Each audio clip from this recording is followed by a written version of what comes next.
Yeah, someone would say, well, the king riding on a, call it a horse. But instead of that, it symbolized humility. That wasn't a horse, it's a mule. So for Christ to ride on a mule is a kind of humility. Again, Christ did not go into Jerusalem triumphantly or riding on that mule either to show off, to show himself. No, that wasn't his purpose. He tried to be as gentle as he could do it, at least by riding on that very mule. There were horses he could also send for, like he sent for that mule. But he didn't go for the horses. He went for a mule. So he wasn't showing off anything. That rather represented humility and taught us something. Okay. Then Christ now gets to Jerusalem. Given the time, given that it was late in the day, he went in there, he went into the temple and looked around. He didn't say anything, didn't do anything that day. It was getting dark. They departed to Bethany. All right. So on the next day, according to the passage, it's now time. You remember, that's the Passover weekend, right? Oh, I'm sorry. Go ahead. I just want to emphasize on the point about the triumphant Entry, okay. Oh, sorry.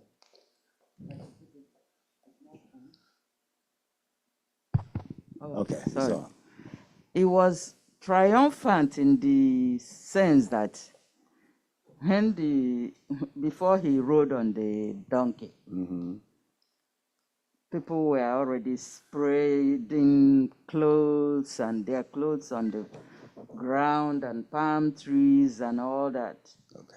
trying to really crown him king. They thought he was really going to become the king. And that was where the controversy started. Because amongst all those people that were doing that were people like Lazarus was there, whom he raised from the dead.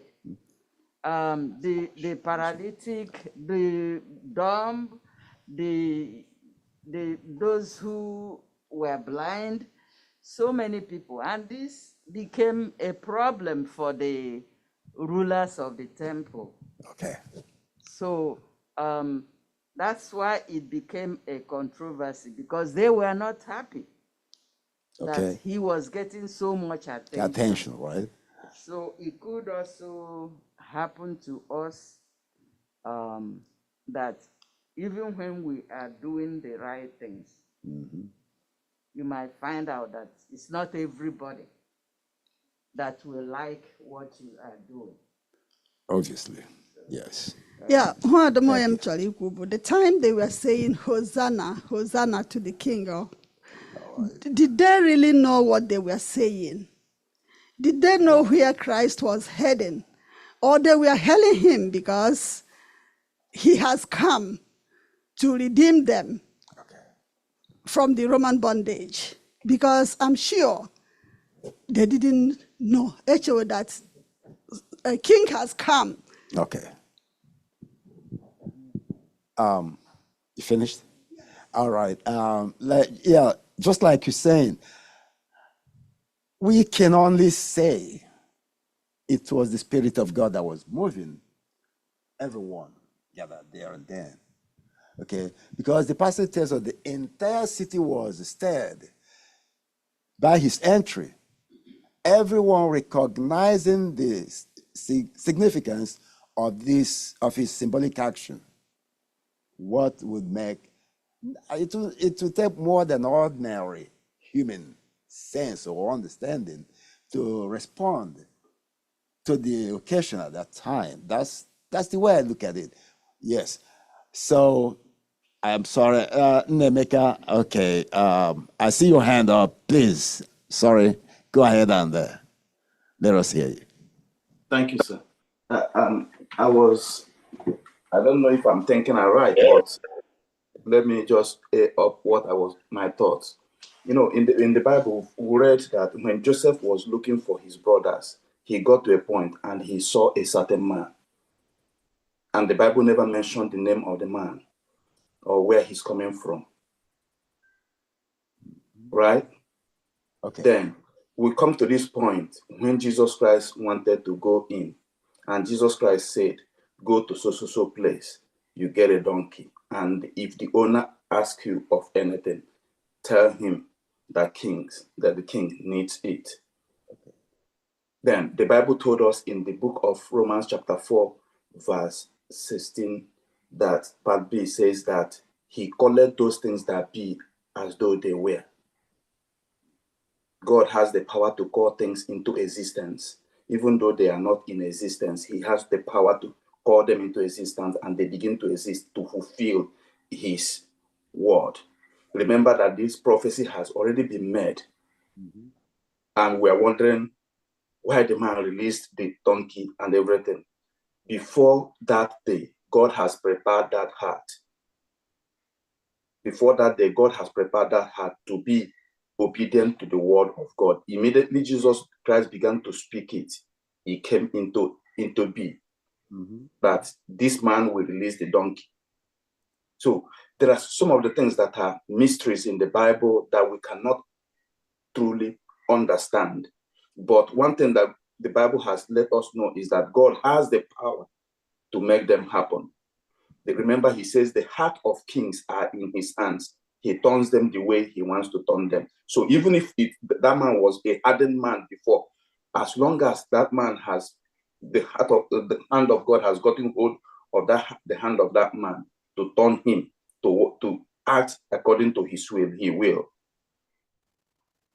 Yeah, there is that room for us to understand that when God knocks at the door of our heart, for us to open the door to allow God reign supreme.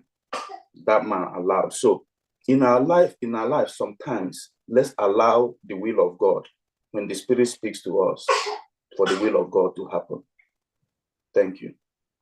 No, thank you.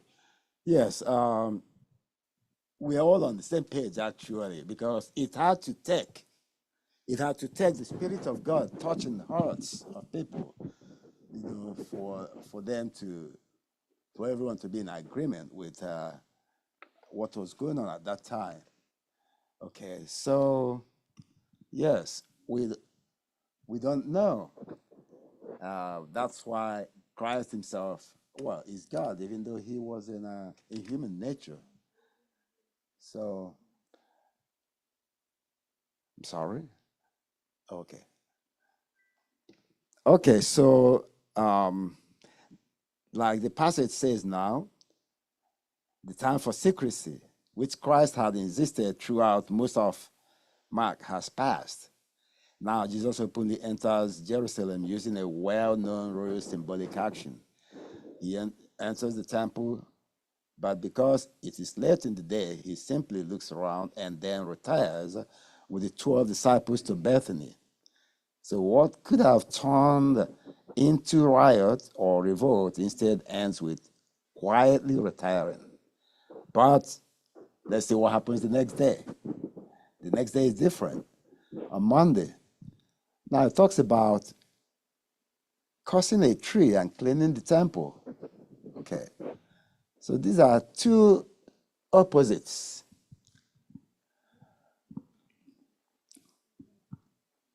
It says in the yes. Edouard, but before you move on, I just wanted to refer us back to our first lesson in this book of Mark. Okay.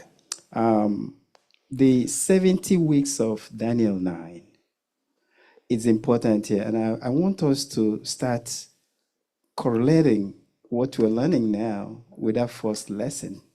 Okay. Because that's important. That's the prophetic, weeks that actually, that started Christ's ministry on earth. And we talked about the secret motive that's been going on. He's been hiding things. He doesn't want to provoke anyone. But we see pure provocation this time. He's now provoking everyone. because the time has come. So the time prophecy is important here, and I think that's what the writers of this lesson want us to put our minds to. When the time came, the secretive thing that Christ was doing now is all gone. He's now riding as a king into Jerusalem, which is provocative in a sense. There could have been armies with him. He wouldn't have gone into the temple. He would have gone to this, center of the city with his army around him because he's going to proclaim himself as a king. That's what he came for. So he went to the synagogue and then retired after that. So we just have to put our minds that the people that actually did research about the 70 weeks of prophecy of Daniel 9 is important. We can start, putting everything together here now because time has come for the Lord to, finish his work on it. Thank you for the contribution. Maybe the people that wrote the lesson, on the interest of time, they're kind of limited. The references here, we were referred to lesson 3 in Mark 2. Yes, I know that the book of Daniel, the prophecies there would have their own place, but I don't think they brought it up here in this very lesson. So what you're saying is right. I mean, because everything tied together. However, on the interest of time too, I would like to see if we can consider what has been given to us here, because this is a difficult lesson. I don't know if it's just me. Okay. So among the passage, it talks about a cursed tree and a cleansed temple. All right. So here now, how did the tree get cursed? People were trying to say, oh, this is out of character for Christ to do. This is not like Christ cursing out or using, but this was in the heat of, Christ was coming back. Okay, I don't know if I'm jumping here. Let me not jump. Let's go systematically.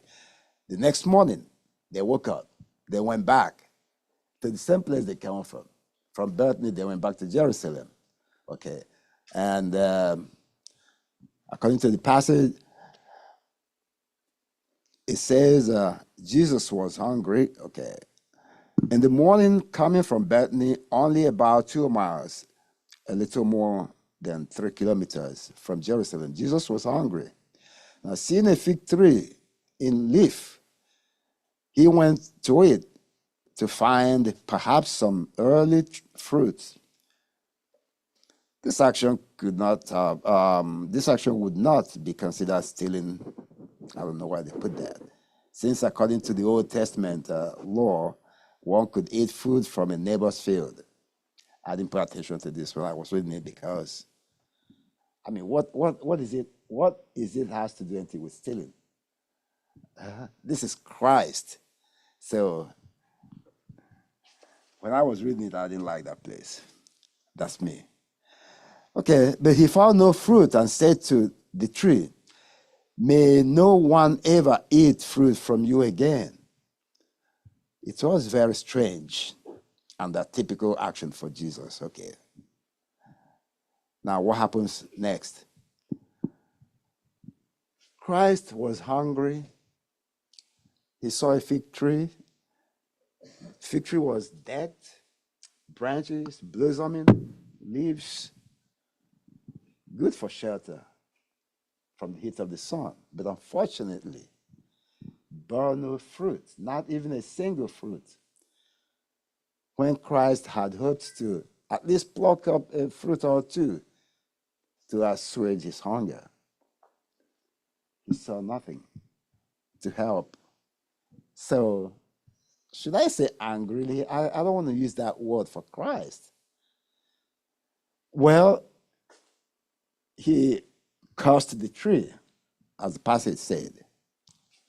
No man would ever eat of it again, since it could not bear fruit for him to pluck and satisfy his hunger when he needed it. All right. So it was very strange and a typical action for Christ to do. But what follows right after becomes even more striking. What happens next likely occurs in the court of the Gentiles where selling of sacrifices took place. Okay. Jesus clears away the sellers from the court so that quiet worship may return. His action is a direct affront to those in charge of the temple system. Okay? So here now, we're seeing two things happening. The curse of the fig tree and the clearing of the temple. Okay. But the most important thing here, or to me, what I saw first is that I don't know why these two were mixed, but they are brought together to show the differences. Christ cursing a fig tree and the Christ clearing the temple. It's easy to say that or to see that Christ cursed that fig tree, but something that stood out for me is that it's not the curse that mattered, but our own faith. Without faith, it's impossible to please God. You can tell if you have faith, you can say, let this mountain move, and it will obey you and move. This is what happened in the case of the fig tree. When Christ's disciples saw that he spoke against that tree, and in little time that tree withered from the roots, died. And Christ used that to teach us a lesson in faith. If we have faith, anything we ask in prayer, believing, we will get it. We can tell this mountain to move into the sea, and it will happen because we have faith. So that's a lesson. That's an important lesson there he was teaching us. That fig tree, cousin of that fig tree, has to teach us. Lesson about faith. Because that's how I looked at it. Okay. Yes, please. Yeah, in addition to what you just said about the significance of the cursing of the fig tree and the cleansing of the sanctuary, it also teaches us about the judgment of God. That was the spiritual barrenness and apostasy of Israel at that time. Yeah, we didn't come to that yet. We're here already. Okay, so that's just like we are today. Yeah. The lukewarmness and our unseriousness about the word of God and trusting God. Jesus was just trying to show them that that's what's going to happen to us at the end.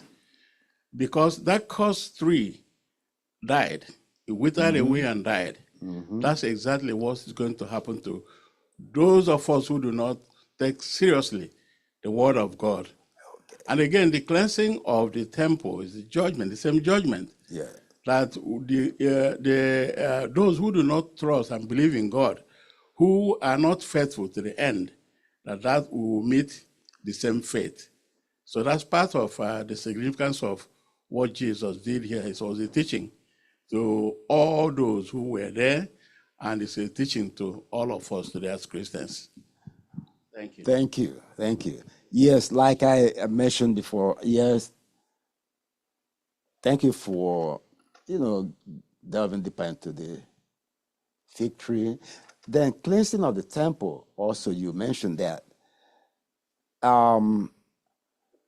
There is a parallel we can see between cursing the fig tree, cleansing of the temple. The fig tree, blossomed with leaves and everything, but did not produce anything.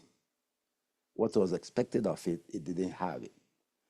In the temple, you have the priests, the scribes, and the Everybody did. The leaders of the temple.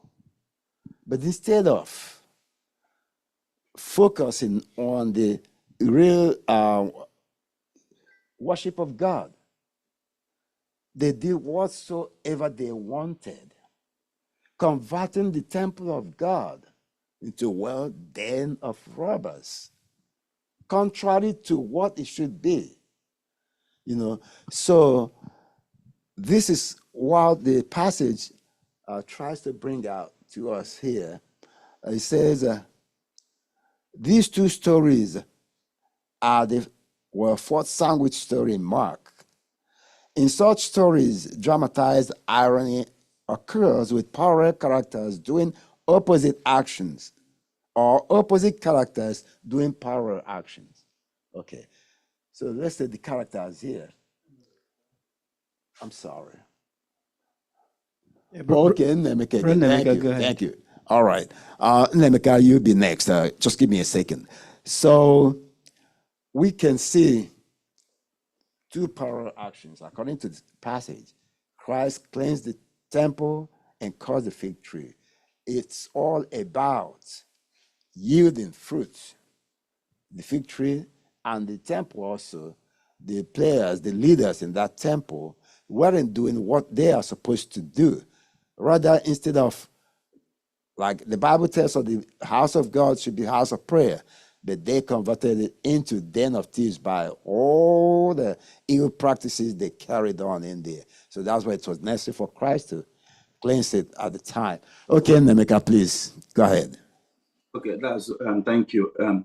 The main point you were looking for, you nearly said it, and you said, I will not say attribute that to Christ, was anger. Okay. Remember, we are looking at Jerusalem controversies. What are the controversies? What is the controversy here? Jesus Christ was annoyed and disappointed that a tree that was supposed to, mere looking at it, is supposed to bear a fruit, was not bearing fruit. In the same way as Christians, God is not happy when we present ourselves as Christians and that what is expected of us is not found in us. Yes. So when you get to the temple, it was still the same annoyance, because what is expected to be seen in the temple is not what is seen in the temple. And he was annoyed. Yes. The Lord can get annoyed. I know that was what we were trying to avoid. The Lord can get annoyed, because he said in the word, the people murmured against Moses, and the Lord was angry with them. And people began to die in thousands until Moses told Aaron, run, go to the temple, pick up the censer and go between the dead and the living. And the Bible said, and the anger of the Lord has awaged. So that means God can get angry. So when we are expected to be a Christian, when you are saying, I'm a Christian, I am an Adventist, stand on what you have professed with your mouth. Don't be an Adventist. When people look at you as an Adventist, when they come closer to you, they cannot find anything Adventism in you. Okay. God gets annoyed with that. That's the controversy we are looking for. Say it that way, that God can get angry. Thank you. Yes, that's one of the controversies here. Okay, it continues to say, but the irony is that the religious leaders will now plot to kill Jesus because of, especially, the cleansing of the temple, and in fact, everything they are seeing him do goes directly against their own actions. So now they are jealous of Christ. Now they're plotting to kill him. Okay, so Can I add something? yes. In the Desire of Ages 571 to 570. Oh, I didn't. Okay. Okay, it's on. Yes. Okay. In Desire of Ages 571 to 572, Ellen White was describing the scene. Christ was weeping, kind of, in his heart because of what he saw. First of all, these people that were selling the doves in the temple, who were they selling the doves to? The poor people. The rich Okay. people will get their rams and goats and, but they were cheating the poor. And come to know that the money that the gains that they make, they split with the priests, the rulers. So they were all into it together. Okay. So that really made Christ feel terrible. Because with all these 3 years, remember that this thing is happening within like Chigozie was trying to point out, within the last week. The first 10 chapters have dealt with the 3 years of Christ, 3.5 years of Christ's ministry, remaining this 1 week. So that after all this time that he has spent with them, they still don't get it right. Everybody is looking for his own pocket. Are we doing the same thing today? Well, It's a food for thought for all of us. okay. Thank you very much. It's unfortunate that we are all in that boat, but we are asking God to help us because this brings my mind back to, these are all the controversies the Bible is, the lesson is actually bringing out to us. All of these actions of Christ and the reactions by the leaders in the temple, these are the controversies. Just like we see in the in Tuesday portion, it says, who said you could do that? Remember, do you ever think got them angry? They wanted to kill Christ. So now they're bold enough to confront him, to ask him, who said you could do that? Okay. So in Mark 11, 27 to 20. But brothers, before you go to Tuesday, it's also important for us to know another significance of why Christ, did what he did in the temple. In the temple, right? This actually brought to the end animal sacrifices. Okay. Because Christ now is going to be the lamb that will be slain. So doing that actually, is very significant, and I just wanted to mention that this is actually bringing to end animal sacrifices. Okay. Because he goes on to ask us, what things in your life do you need Christ to clean? And how does this happen? Were you saying something? No, exactly what I wanted to say, because now the temple of God now is us, it's our hearts. Yes. It's us. How do we cleanse it? How are we defiling it? We have to self-examine ourselves to know really what we are doing right or what we are doing wrong, and ask God, through the Holy Spirit to guide us so that Christ will not be angry with us. Okay, thank you. Okay, so what challenge did the religious leaders bring to Jesus, and how did he respond? They were asking about by what authority he was doing what he was doing. How did he respond?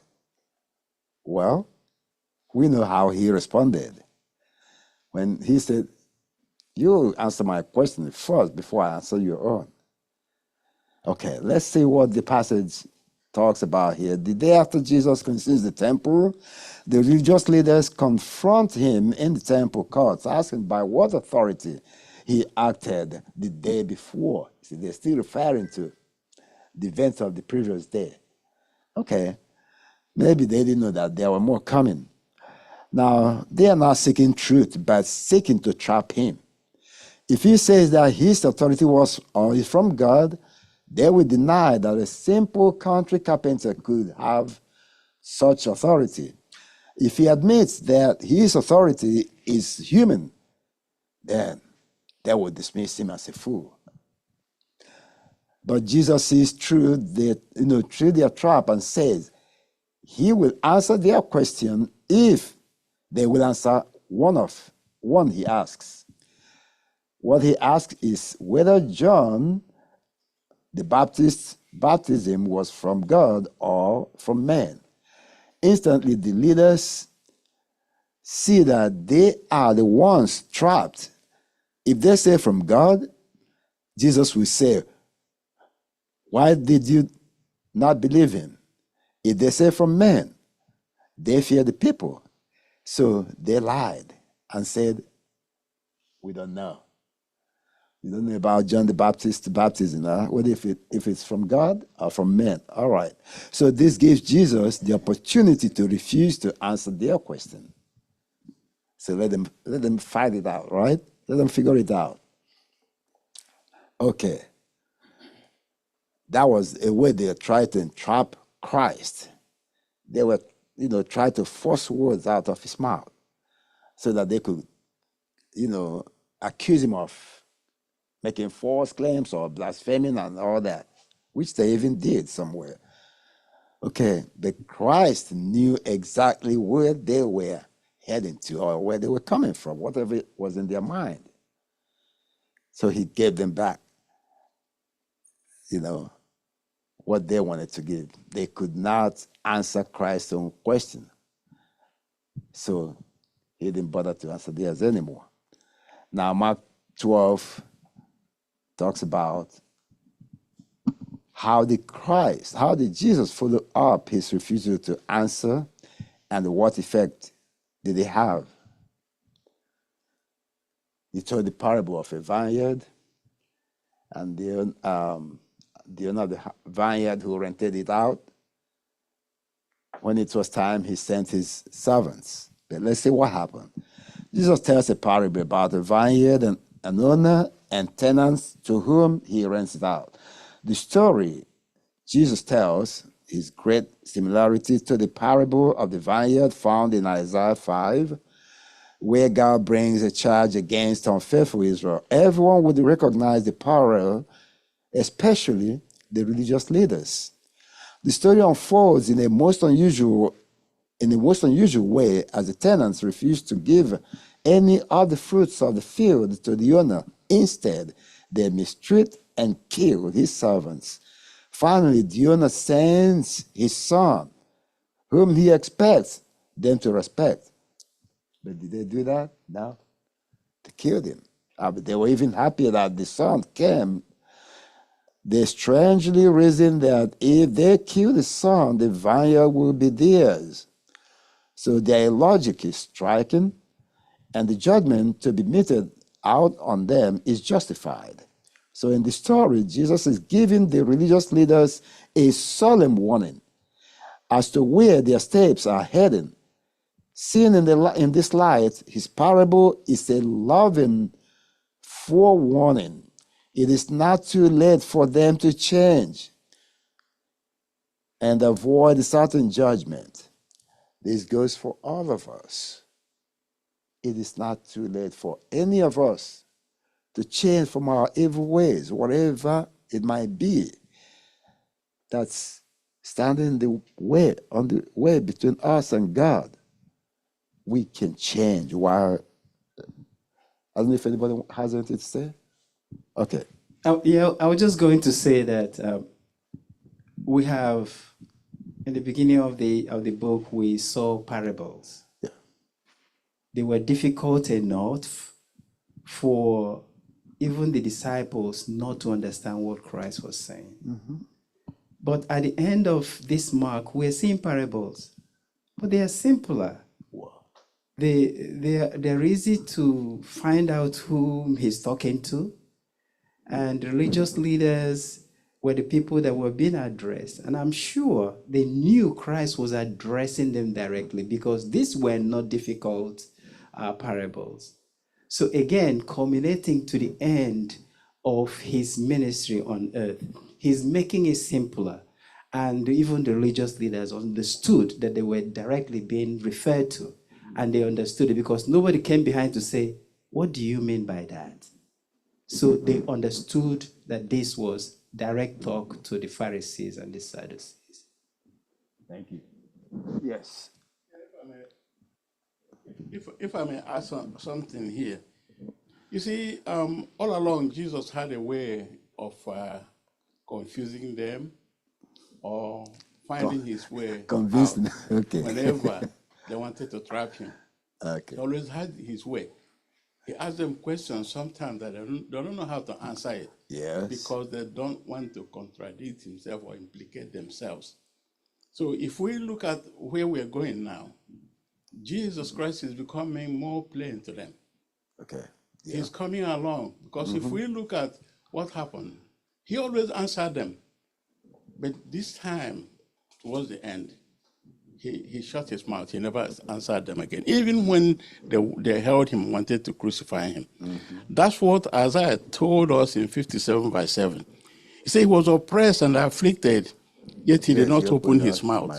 Yes. He was laid like a lamb to the slaughter, and as a sheep before its shearers is silent. So he did not open his mouth. So you see, he has been opening his mouth widely all along, trying to make them understand, even when they don't want to understand. He was teaching. Because it was the end of time. His mission here is on earth was over. So he had to be silent so that they can be able to do that which they've been longing to do, which is to kill him so that we'll be redeemed and saved. Thank you. That's a good contribution. Then that also reminds us that, yes, he did not, I'm sorry, you'll be next. He did not open his mouth here now because he had come to the end almost of his ministry. The other time he was teaching, even with those parables, he was teaching. So nobody will claim not to have heard. But then, having concluded his teaching now, he didn't have much to say again. It's like, let him who has ears, let him hear. He has done his work. So they want to kill him, go ahead. You won't say you didn't know. You won't say you didn't hear. You won't say you weren't taught. Okay, go ahead. Yeah, the time was almost there. When they asked him, whose authority are you doing these things? Why, I'm still wondering though, why didn't he answer them, Papam se papam plain? My authority. He is God. Or God's authority. Or why would you suffer water? Why did he go around it, asking them a different question? He wanted them to figure it out themselves. You know. Can I add to that? I think they know. Yeah, they do. I think they know. Just it's one of those, trapping questions. Christ So, knew what was in their mind. It's like somebody asks you a silly question. You don't have to feed into it. Just, act like you didn't know. Yeah. So. But I also think he answered. Okay. When he said, by whose authority was John the Baptist? He answered. He knew exactly what was in They their mind. knew that John the He gave Baptist. them what they needed. Exactly. So. You know? So, I well. have a question. Go ahead. Why is it always the leaders of the synagogue, the leaders of the church, that is trying to challenge the rules and regulations, the things that God demands of us? The reason why I'm asking the question is that because of my dad, we have lived next door to church for so long a time. And from a little child, we see the leadership of the church. Why is it always the leaders? Okay. If not that Jesus was the person dealing with them, who would have challenged them? The poor ones cannot do it. They will be there murmuring, why is it always them? And in the context of today, just the church, the synagogue, the temple, whatever, why is it always the leaders? And what should be done? And why is this lessons coming to us? Thank you. Thank you. Why is it always the leaders? Thank you. Now, to start with, leaders are supposed to set example. Leaders are supposed to lead so that followers will follow aright. That's one thing. Secondly, leaders ought to know better. Otherwise, they wouldn't be the leaders. They are supposed to know better. So, if Christ was addressing the leaders, I think he was just hitting the nail on the head.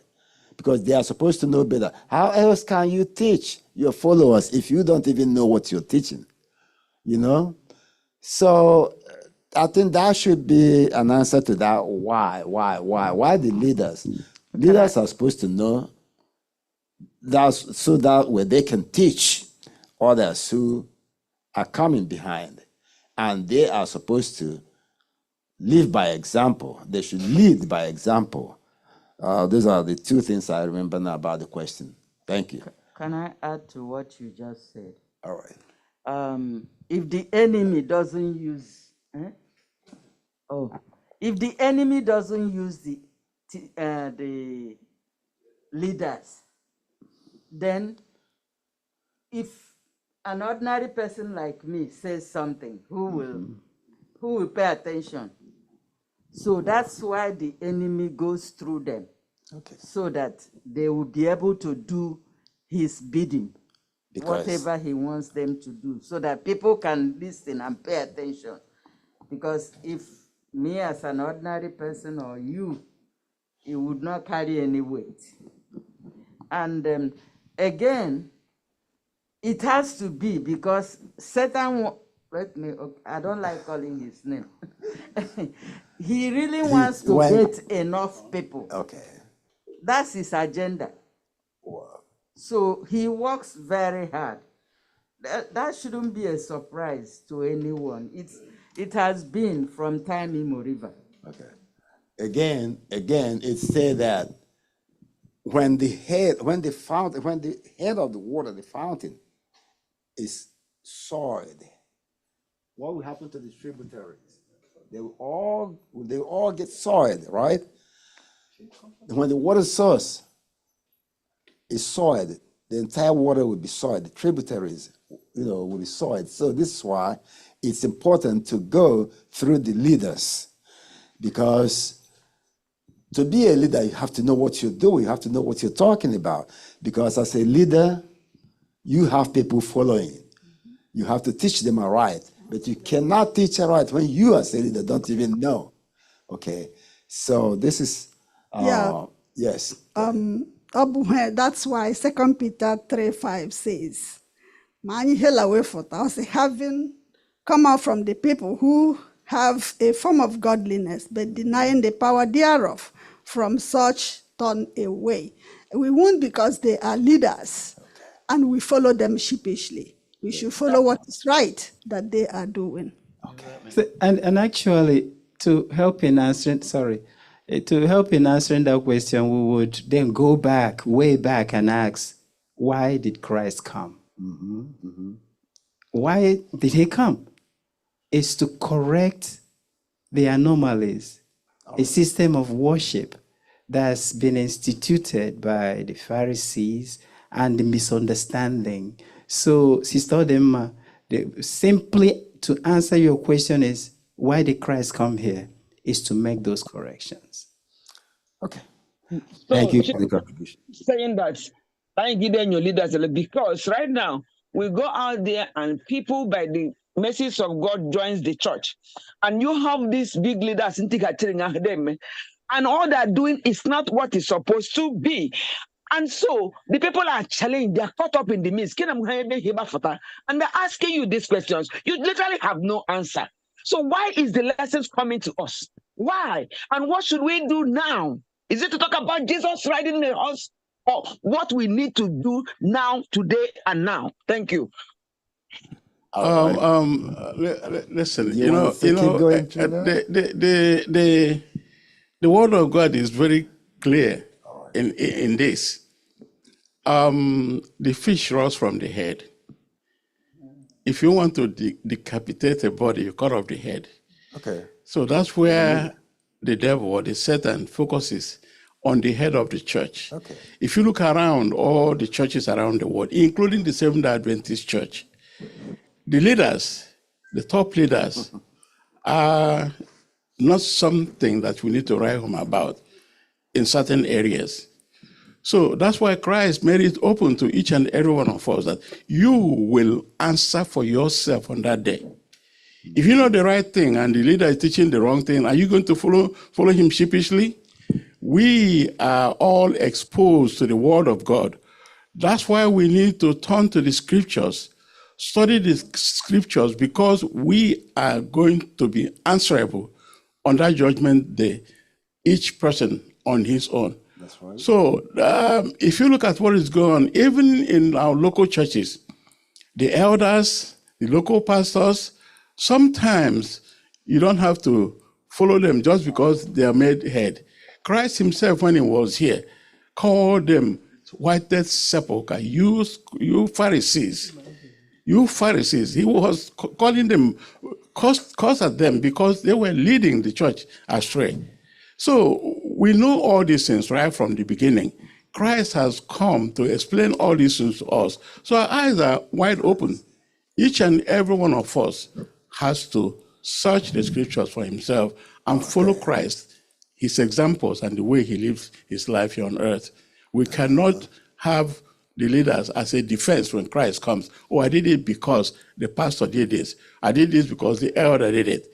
So we will be found guilty on that judgment day. Look, search for Christ himself, work for yourself, and then follow him.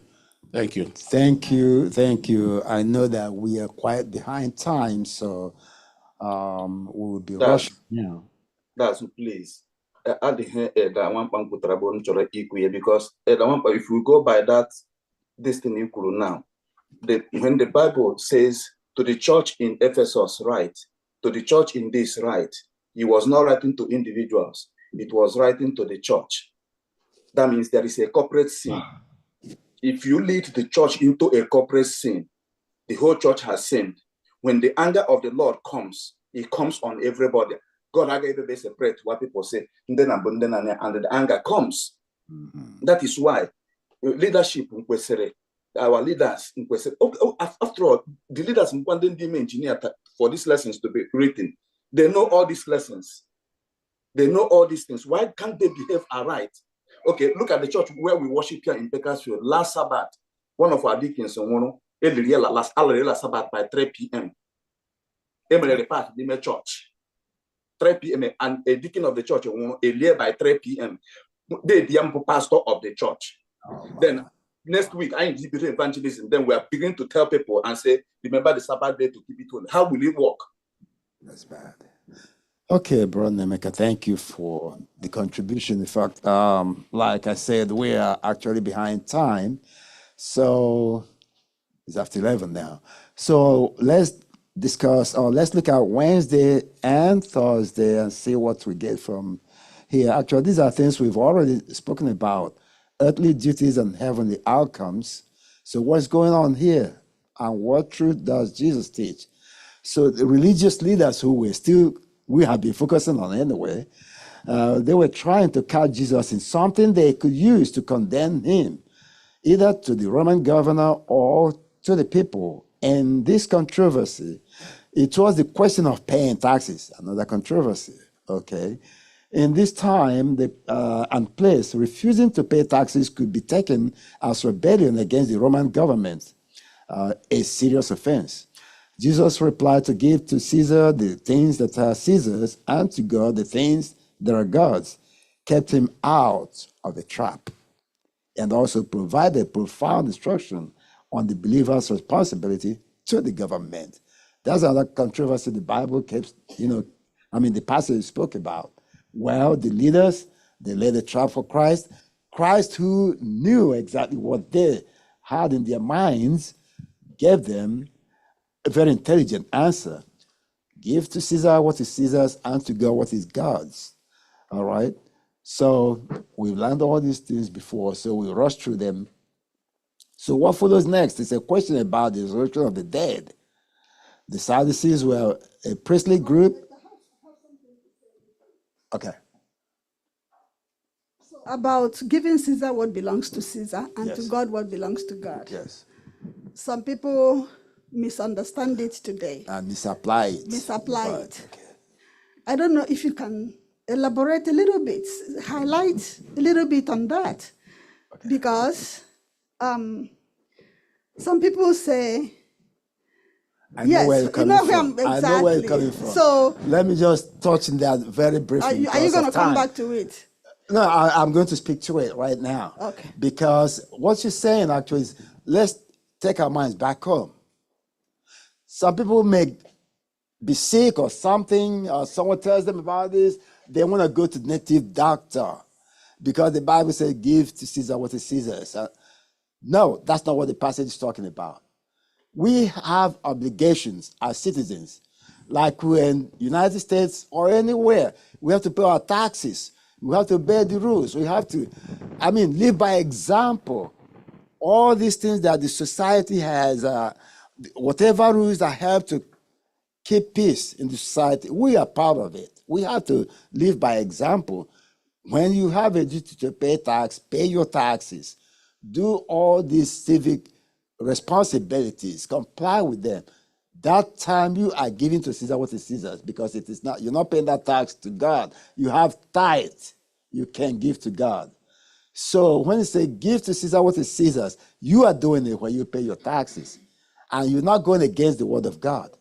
Okay? So that's exactly the way I want us to understand that passage. Thank you. So if someone were to ask you, do you know the power of God? What would you reply and why? Okay, so that should be individual. Now, let's go to Thursday, the greatest commandment. Mark 12, 28 to 34. So what the question did the friendly scribe ask? Friendly scribe. Isn't that wonderful? And what double response did Jesus give? Was the question. Up to this point, the Gospel of Mark, most of the religious leaders, with few exceptions, they were asking, what's the greatest commandment of all the commandments? And Jesus, of course, told us what the greatest commandment was. You have to serve God with all your heart and all your mind. And you have to love God with all your heart and all your mind. And love your fellow human beings. That's second. So, up to this point in the Gospel of Mark, most of the religious leaders, with few exceptions, are antagonistic to Jesus. This is particularly true in Jerusalem, where Jesus has confronted the leadership over temple worship, that which stands at the heart of Judaism. Thus, for a scribe to listen to the disputes and appreciate Jesus' responses displayed both honesty and courage in face of the prevailing animosity toward Jesus. It would be easier to just stand back and watch, even if one were in sympathy with Jesus. But this man does not do that. Okay?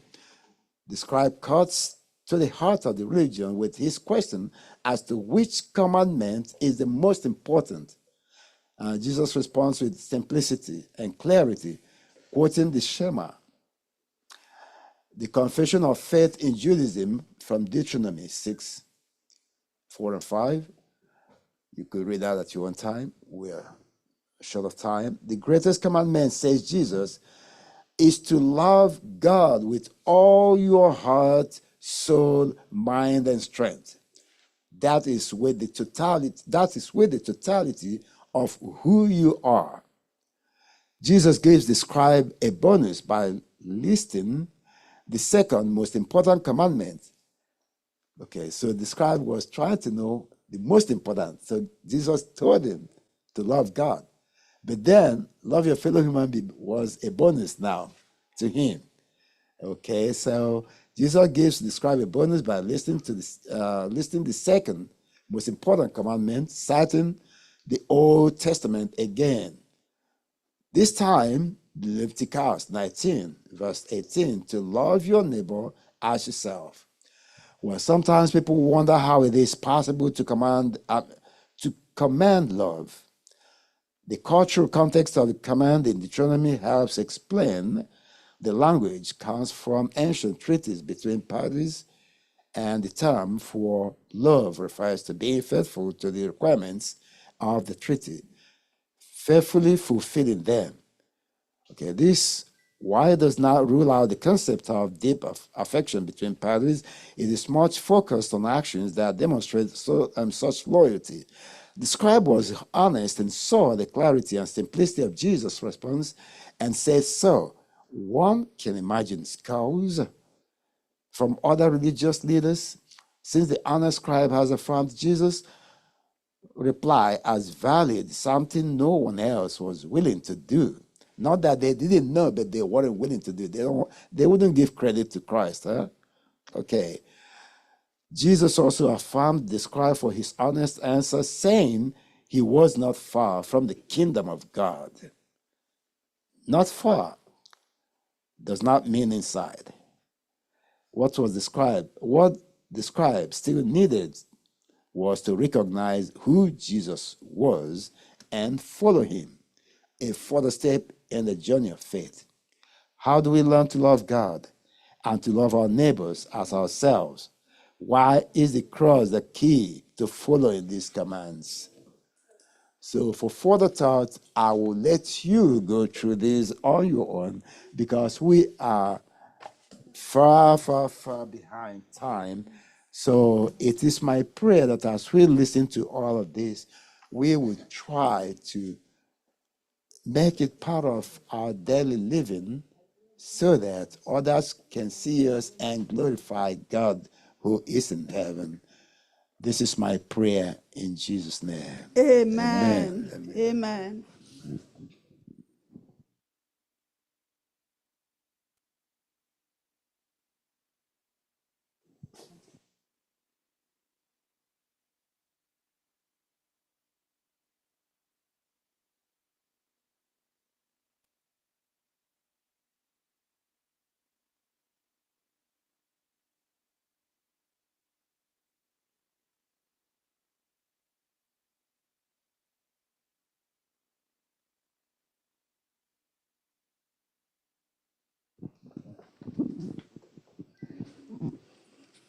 Yeah, we've come to the end of the Sabbath school lesson.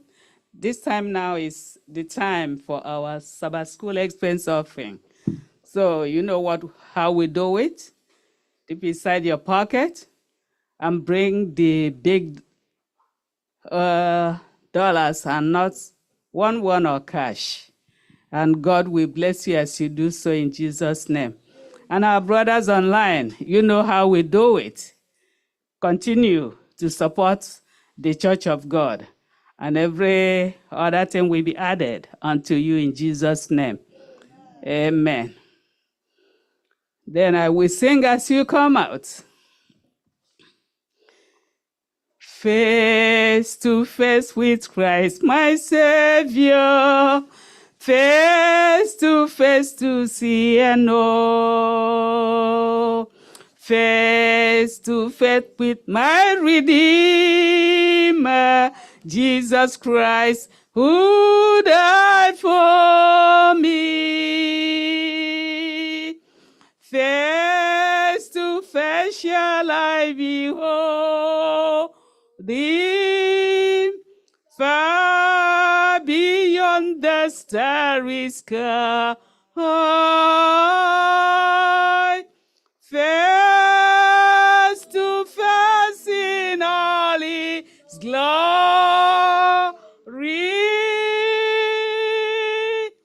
I shall see him by and by.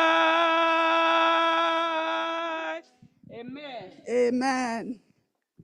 Thank you, Sister Wampa. Thank you, Elder Wampa, for that beautiful lesson. I think we discussed it well. Elder David Wampa, can you give us one takeaway? Something you got from this lesson, just one.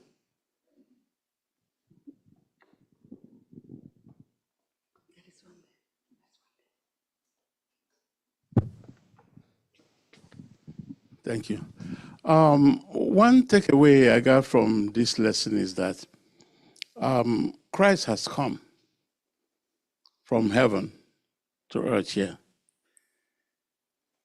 to sacrifice his life for each and every one of us. And he has taught us for 3.5 years, all the time he was here on earth, that we need to trust and believe in him, that we all need to have faith in him. Even though that we may go through all the trials and temptations here on earth like he did, that we have hope of everlasting kingdom when he comes. So no matter what we go through here, that we must focus on him alone because he is the one that came to save us. Do not look around at your neighbor or your leader because we are all sinners and struggling to make heaven. So let's focus on Jesus Christ, and in the end, the heaven shall be ours in Jesus' name. Amen. Amen. Sister Evelyn, do you have just Elder? Elder said more than one. Thank you, Elder.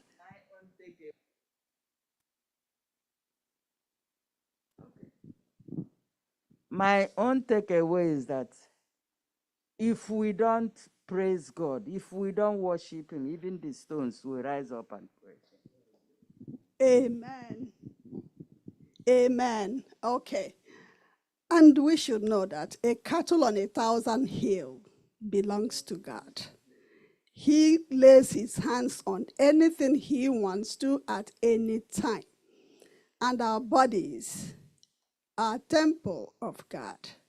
We should please try as much as we can, with the Holy Spirit helping us, to keep it as clean, as pure as we could, without defiling it. Thank you. That brings us to next week's lesson, lesson 10. The quarter is gone already. The last days. The last days. And the memory text will be taken from Mark chapter 13, verses 26 and 27. Let us all go home and study for next week's lesson so that we can come in here and discuss it. And may God be with us and continue to guide us as we continue on this journey, that we will land safely on Canaan's shore in Jesus' name. And I thank everyone that contributed to make this lesson today fruitful and meaningful to all of us. We will all stand as we take our closing hymn from SDAH 306. SDAH 306, Draw Me Nearer.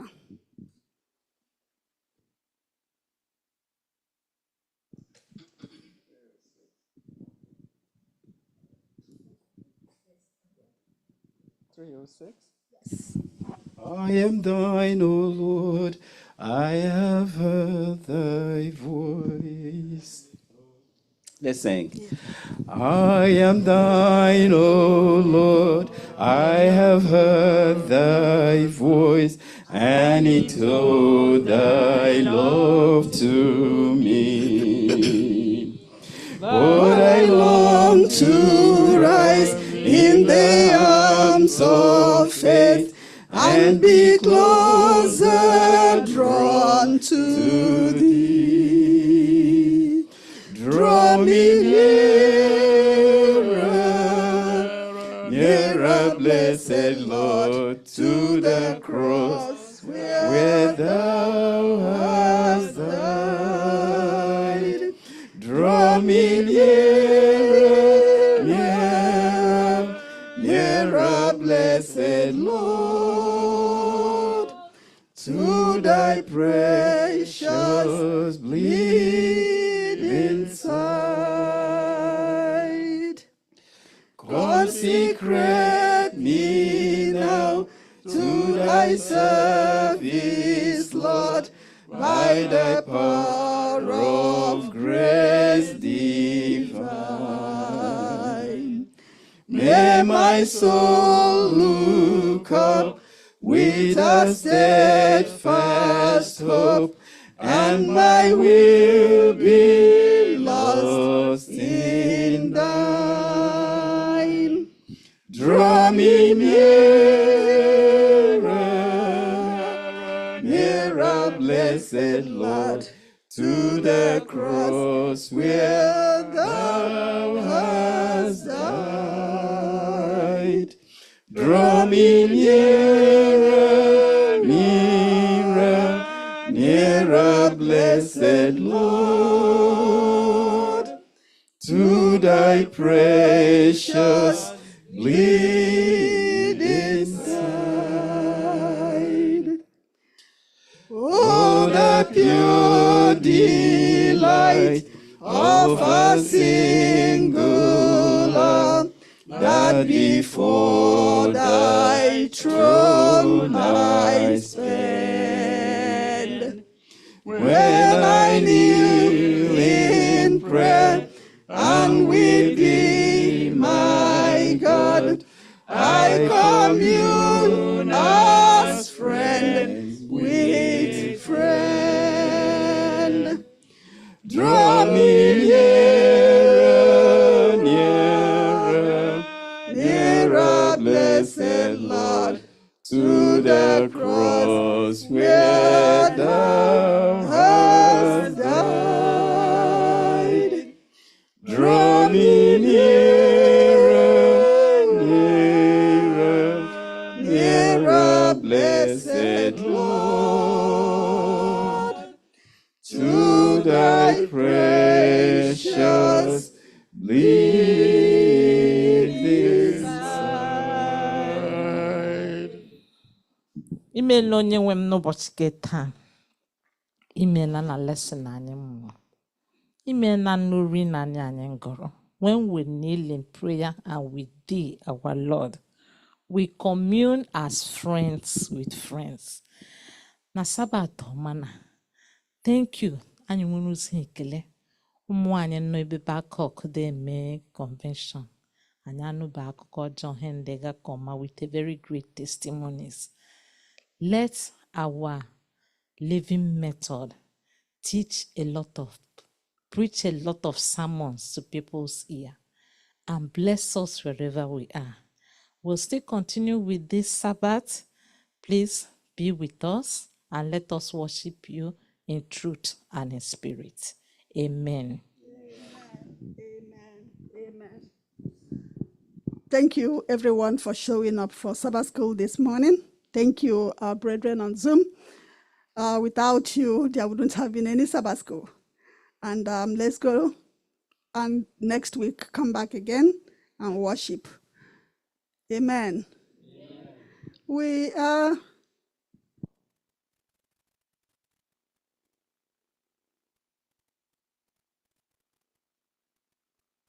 happy that we are here. Happy Sabbath day. Happy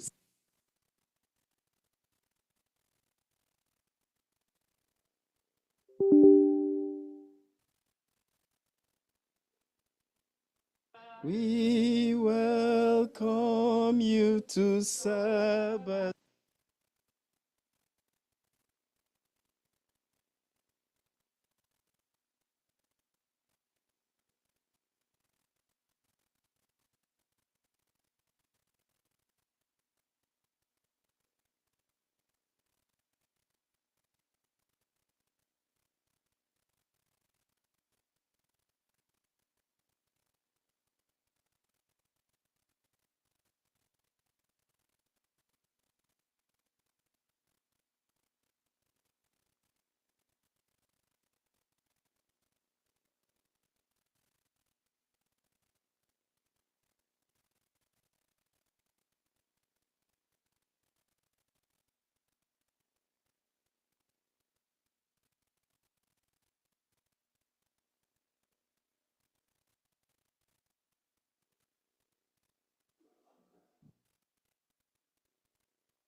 Bring ransom, hail, restore, forgiven, who like thee his praise you sing.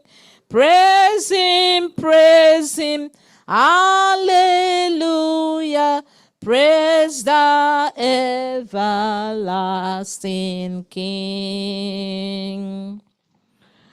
Praise him for his grace and favor to our fathers in distress. Praise him still the same forever.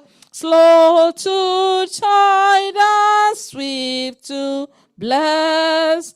Praise him, hallelujah. Glorious in his faithfulness. Tenderly he sheds and sparrows, well our feeble fame he knows. In his arms he gently bears us, rescue us from all our foes. Praise him, hallelujah, widely as his mercy flows. Angels help us to adore him. Ye behold him face to face. Son and moon bow down before him.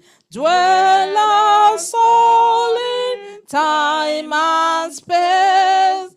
Praise him, hallelujah. Praise with us the God of praise.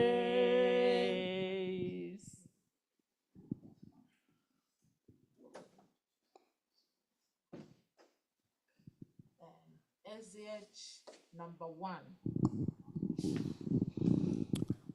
Praise to the Lord, the Almighty, the King of creation. Praise to the Lord, the Almighty, the King of creation. Oh, my soul, praise him, for he is the health and salvation. All ye who hear, now to his temple draw near. Join ye in glad adoration.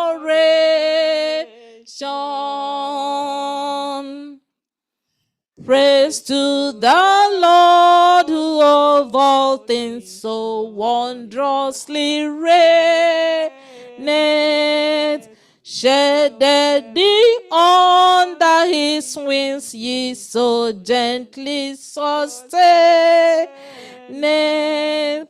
Hast thou not seen how thy desire have been granted in what he ordained?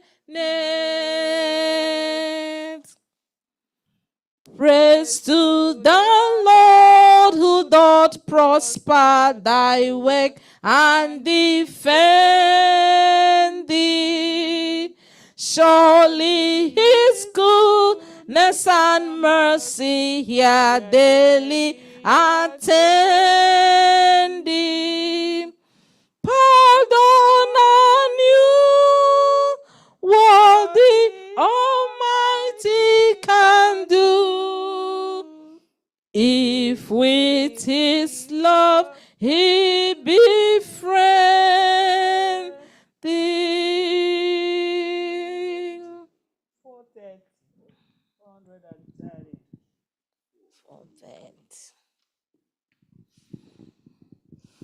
Oh, there'll be joy when the work is done.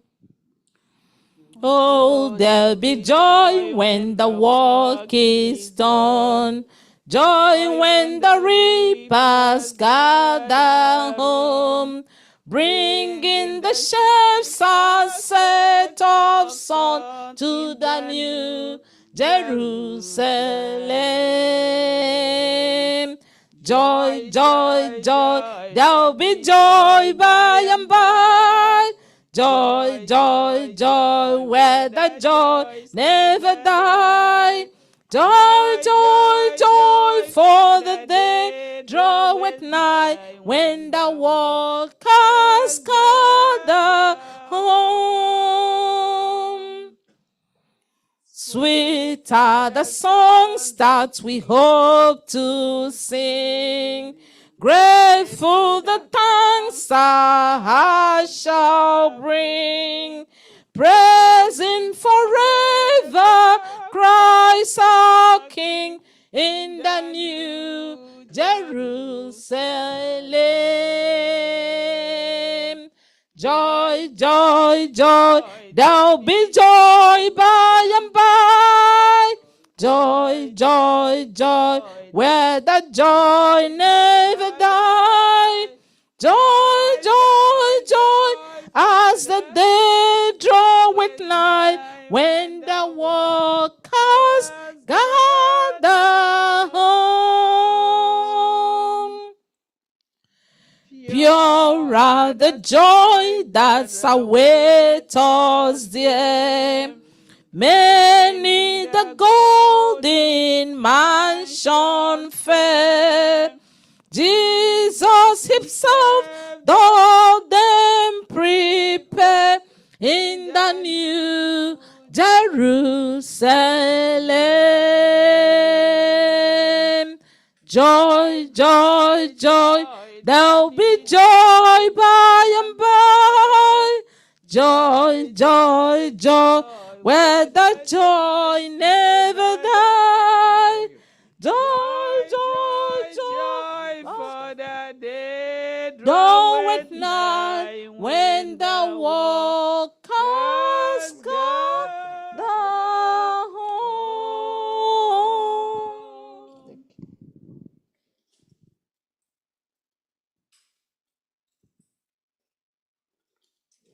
Number 8. We gather together to ask the Lord blessing. We gather together to ask the Lord blessing. He chasten and hasten his will to make known the wicked oppressing down seas from distressing. Sing praises to his name, he forgets not his own. Beside us to guide us, our God with us joining, all then in maintaining his kingdom divine. So from the beginning the fight we are winning. The Lord was on our side, all glory be thine. We all do exalt thee, the leader triumphant, and pray that thou still our defender will be. Let thy congregation escape tribulation, thy name be ever praised. So Lord, make us free. Amen.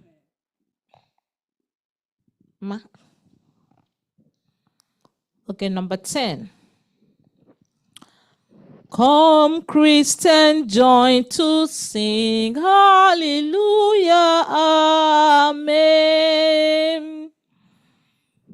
Come, Christian, join to sing hallelujah, amen. Loud praise to Christ our King. Hallelujah, amen. Let all with heart and voice before his throne rejoice.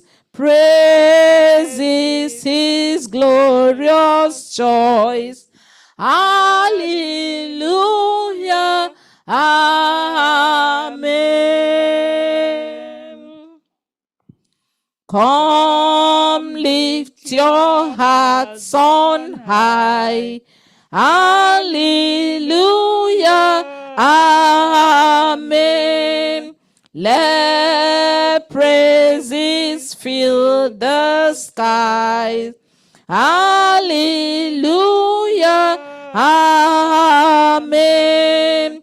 He is our guide and friend. To us he'll consider. His love shall never end. Hallelujah. Amen. Praise yet our Christ again. Hallelujah. Amen. Life shall not end the same. Hallelujah. Amen. Oh, heaven beats full show. His goodness will adore. Singing for the Lord. Hallelujah.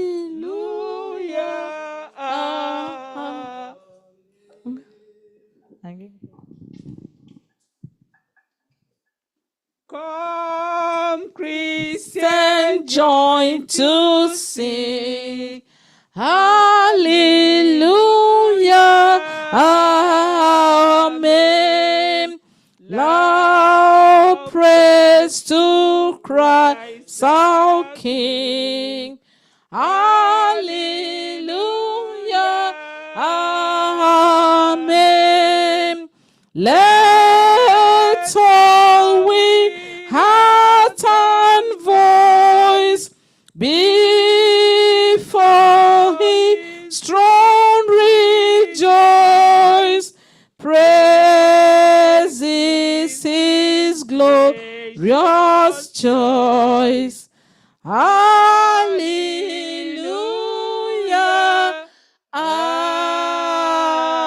Amen.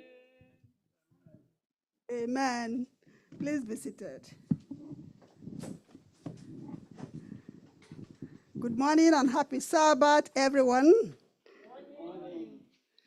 This is another beautiful Sabbath that we have gathered here to praise God. We have come in Zion, and we are not living here empty. Amen? Amen. So open your hearts and your minds. Let's receive the Holy Spirit today so that we can worship God in truth and in spirit.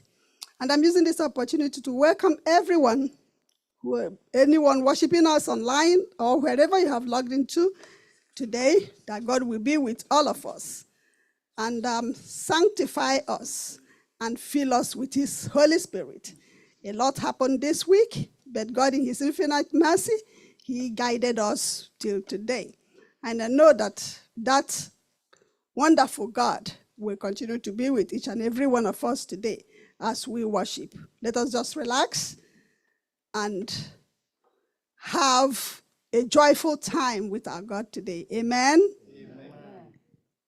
Give me that old time religion. Give me that old time religion. Give me that old time religion. It's good enough for me.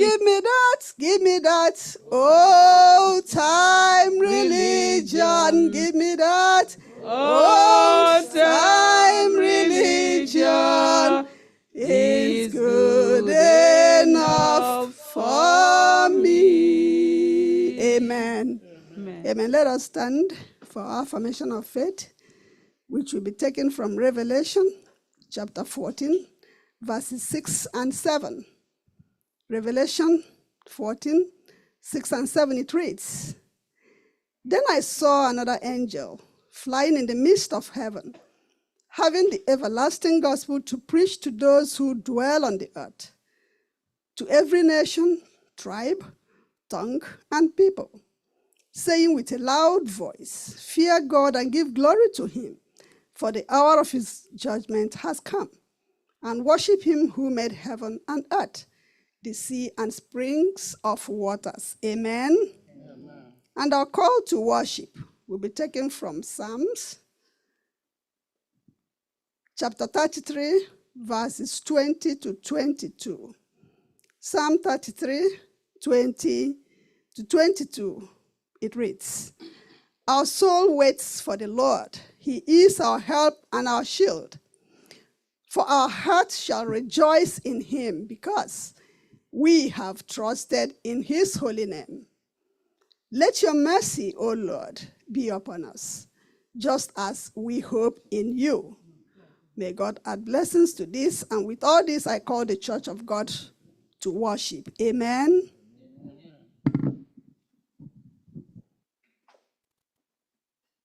Yes, sweet, sweet singing. There are sweet, sweet spirit in this place, and I know that is the spirit of the Lord.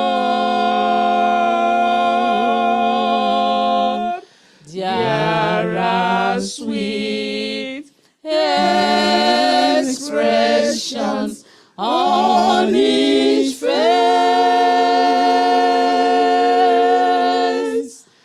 and I know that is the presence of the Lord.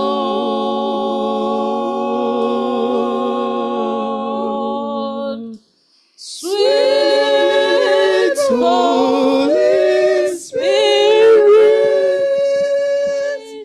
sweet heavenly dove,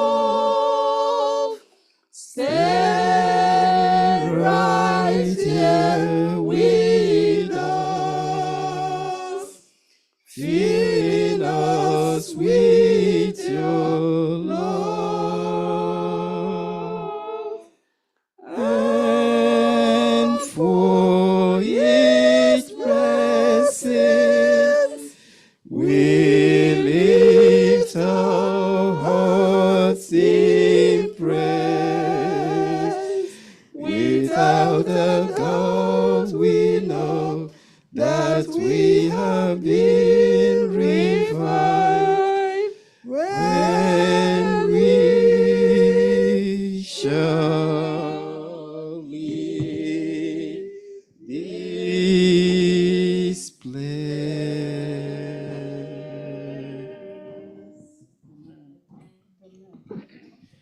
Please bow your heads and pray with me. Yahweh, the self-existent God, who needs nothing and no one to exist, in whom we live and move and have our being. Bless you, God, for being with us today.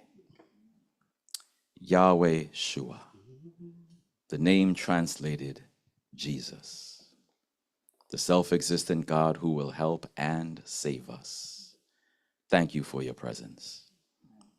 As we meet with you in your presence today, wash us, cleanse us, empower us to do your will. Save us even as it is encoded in your name forever. In your name, Yeshua, God, whom we call Jesus. Amen. Amen.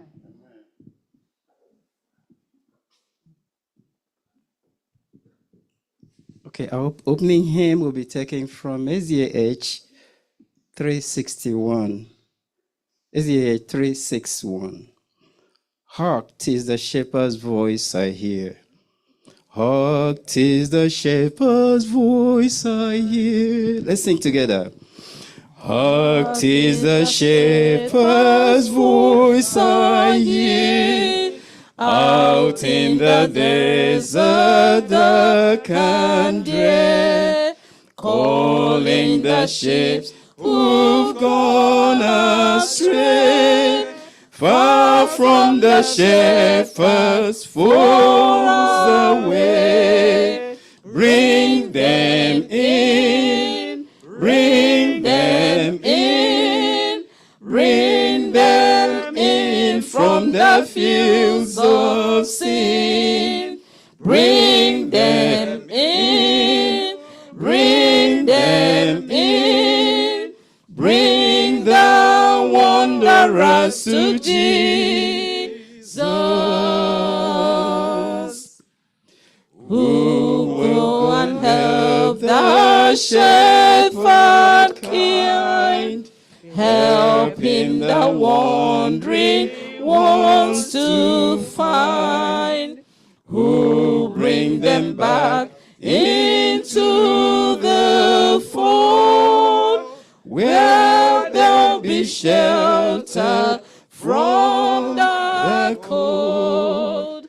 Bring them in, bring them in, bring them in from the fields of sin. Bring them in, bring them in, bring the wanderer to Jesus.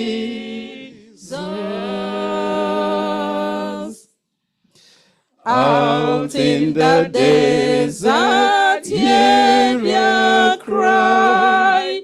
Out on the mountains, wide and high.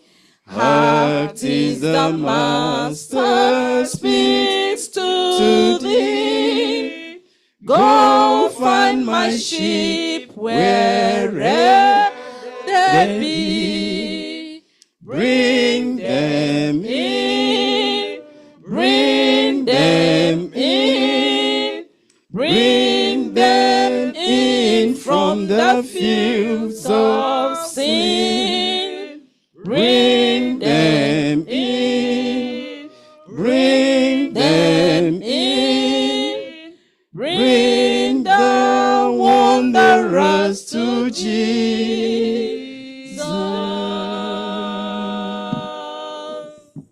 Amen. Please remain standing as we take our Bible reading from the book of Psalms, one of the Psalms of David, chapter 24. The earth is the Lord's and the fullness thereof, the world and they that dwell therein. For he had founded it upon the seas and established it upon the floods. Who shall ascend into the hill of the Lord? Or who shall stand in his holy place? He that hath clean hands and a pure heart, who hath not lifted up his soul unto vanity, nor sworn deceitfully. He shall receive the blessings from the Lord, and righteousness from the God of his salvation. This is the generation of them that seek him, that seek thy face, O God, O Jacob. Selah. Lift up your heads, O ye gates, and be ye lifted, lift up, ye everlasting doors, and the King of glory shall come in. Who is this King of glory? The Lord, strong and mighty, the Lord, mighty in battle. Lift up your heads, O ye gates, even lift them up, ye everlasting doors, and the King of glory shall come in. Who is this King of glory? The Lord of hosts. He is the King of glory. Selah. May the Lord bless the reading of his word in Jesus'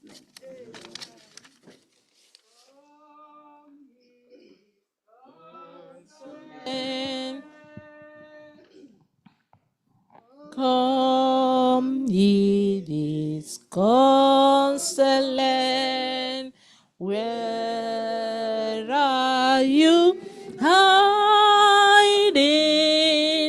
Come to the mercy seat, fervently kneel. Come with your wounded heart, the clever saying, earth has no sorrow that heaven cannot heal. Earth has no sorrow that heaven cannot heal.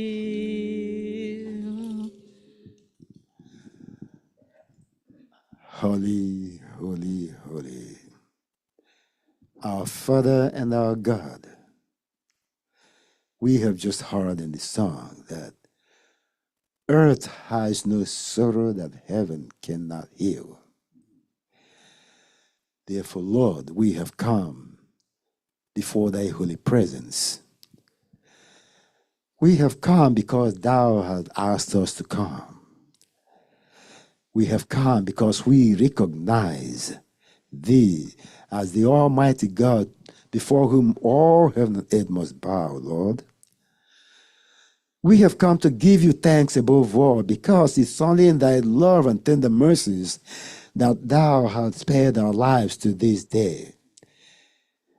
We know that there are others who may have wanted to live to see the dawn of this day, who may not see it again ever.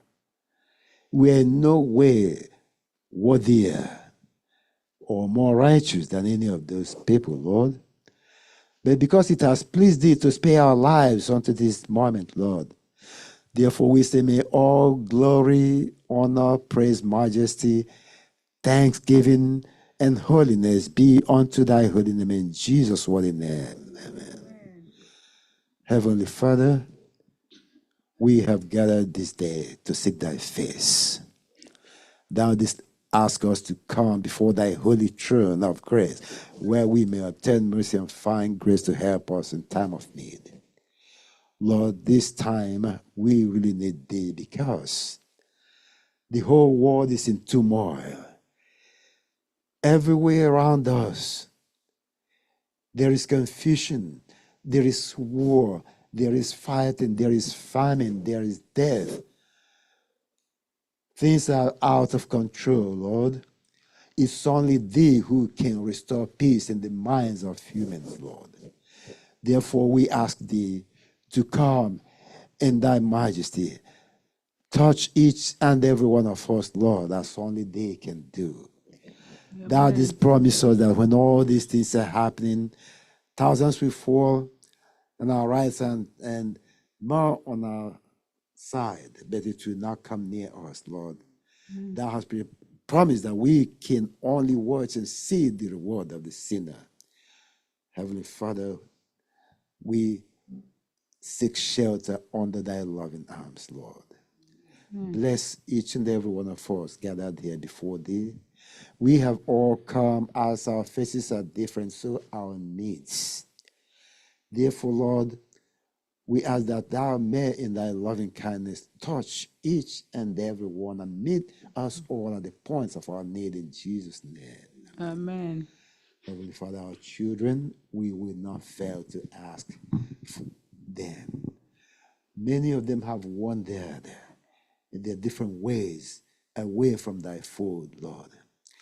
Many of them have followed after the vanities of this earth, Lord. But we know that they are only meant, all these vanities are only there to distract us and our attention away from thee.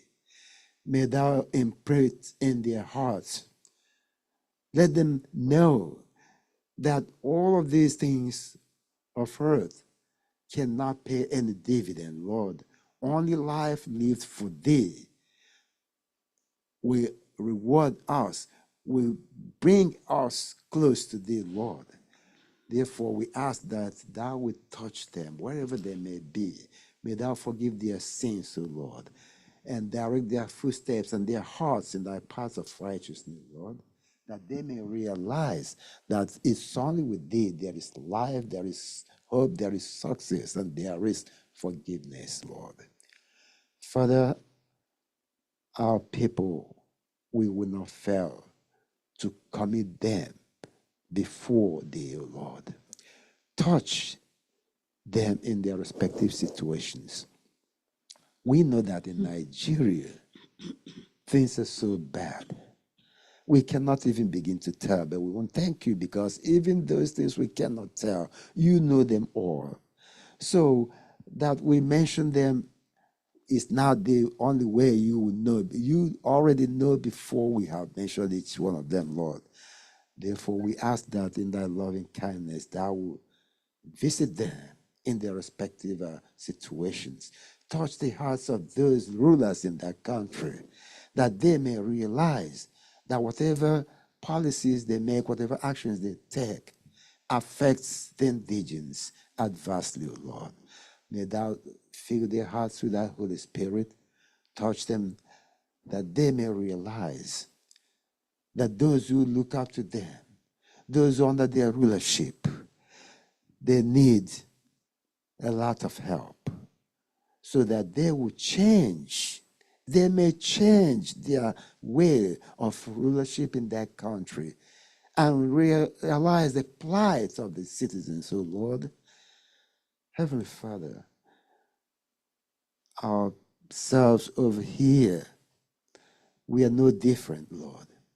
We hear the jingles of politics going on everywhere. We don't know who is the best person, but it's you who enthrones kings and dethrones them, O Lord. So we look up to thee, Heavenly Father, to enthrone whosoever thou wilt, who will rule in the fear of thy name, O Lord, so that thy children will be hopeful. O Lord, help us. Many of us, O Lord, in our respective situations, you know it us all. We have different problems. Some are sick, some have other problems known to you all of them, Father. There's none about us that is unknown to thee. So, Lord, may thou touch each and every one of us, Lord. Meet us at the point of our need, Heavenly Father, that we may rejoice having been with thee, having been in thy presence this day. We commit especially the speaker of the hour, Heavenly Father. May he speak through, may thou speak through him. May he speak the words that you would have imprinted in his heart to the glory and honor of your name.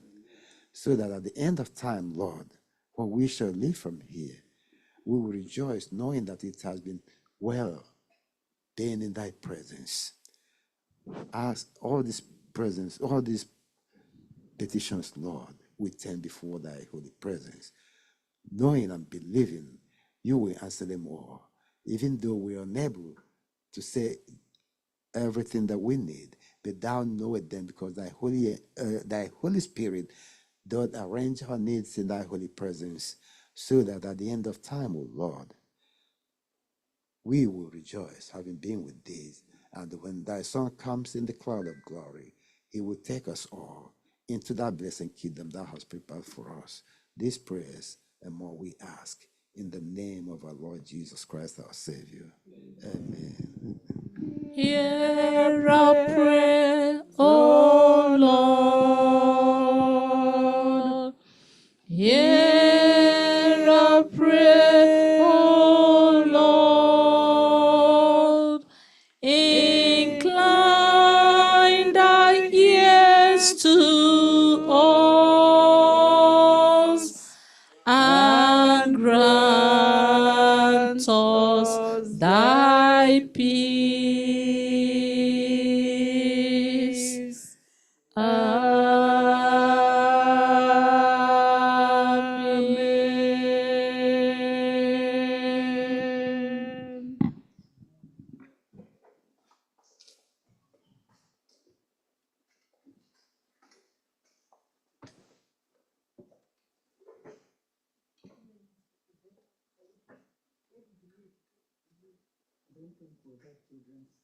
No. It's not children's story.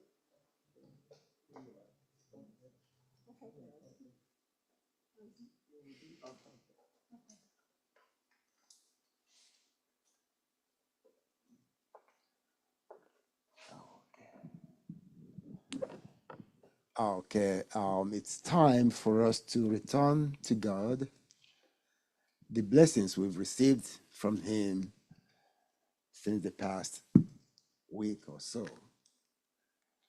So, we don't have ushers here. Okay. Okay, thank you.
Okay.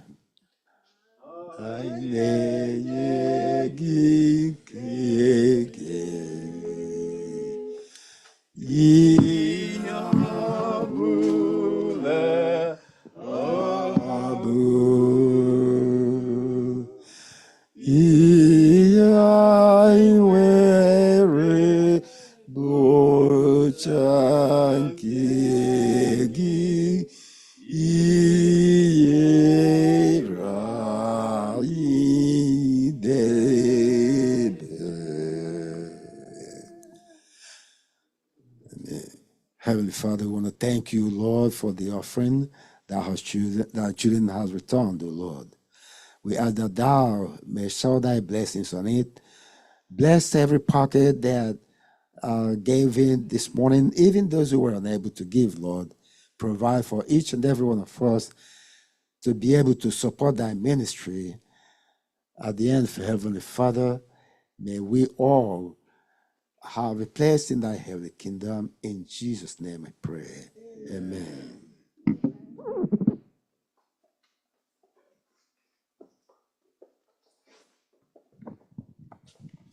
Shall we remain standing as we take our second Bible reading from the book of Psalms 23, the 23rd chapter of Psalms. The Lord is my shepherd, I shall not want. He maketh me to lie down in green pastures. He leadeth me beside the still waters. He restoreth my soul. He leadeth me in the paths of righteousness for his name's sake. Yea, though I walk through the valley of the shadow of death, I will fear no evil. For thou art with me, thy rod and thy staff, they comfort me. Thou preparest a table before me in the presence of mine enemies. Thou anointest my head with oil, and my cup runneth over. Surely goodness and mercy shall follow me all the days of my life, and I will dwell in the house of the Lord forever. Amen. May the Lord bless the reading of his word in Jesus' name.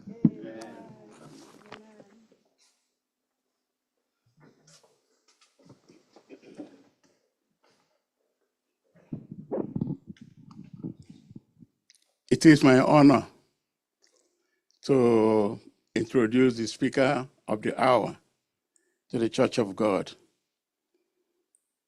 He's a man who loves God, and he has a passion for preaching and to winning souls for God and for the kingdom of God. This morning, we are opportuned to have him in our midst today. Elder Lance Brown is our speaker today.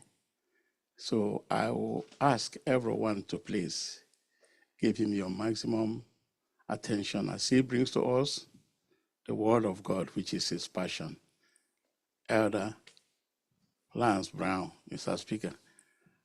After the special song from Elder Bere, the next voice you will hear will be that of Elder Lance Brown. Thank you, Elder, for coming.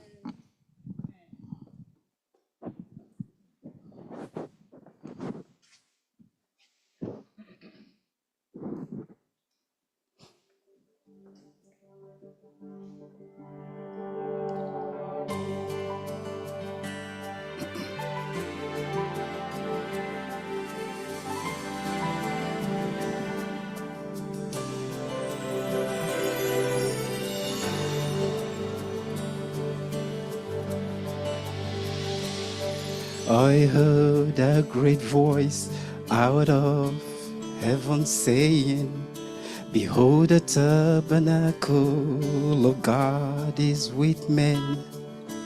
He shall dwell within them, they shall be his people. The Almighty God will be with them.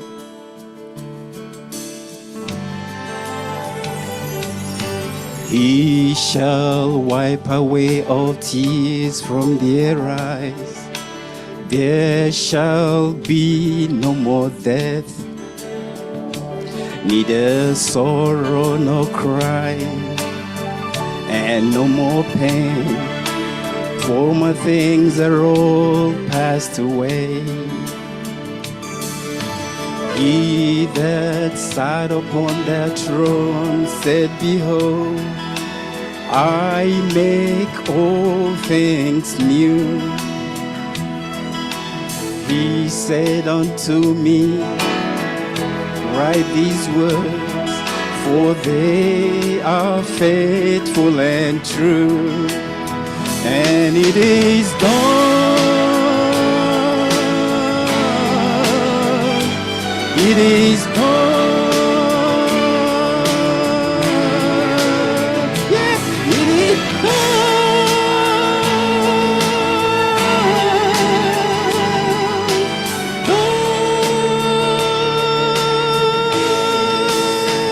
He is the Alpha and Omega, the beginning and the end. Son of God, King of kings, Lord of lords, he's everything. Messiah, Jehovah, Prince of Peace is he. Son of man, seed of Abraham, second person in the Trinity. He is the Alpha and Omega, the beginning and the end. Son of God, King of kings, Lord of lords, he's everything. Messiah, Jehovah, Prince of Peace is he.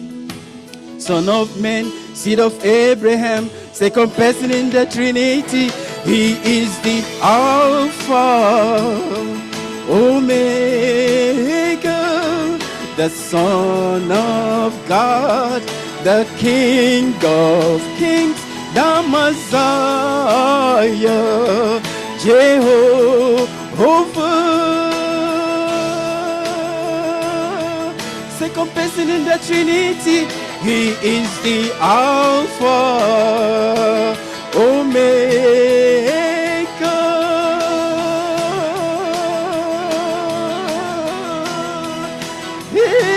the Son Jehovah.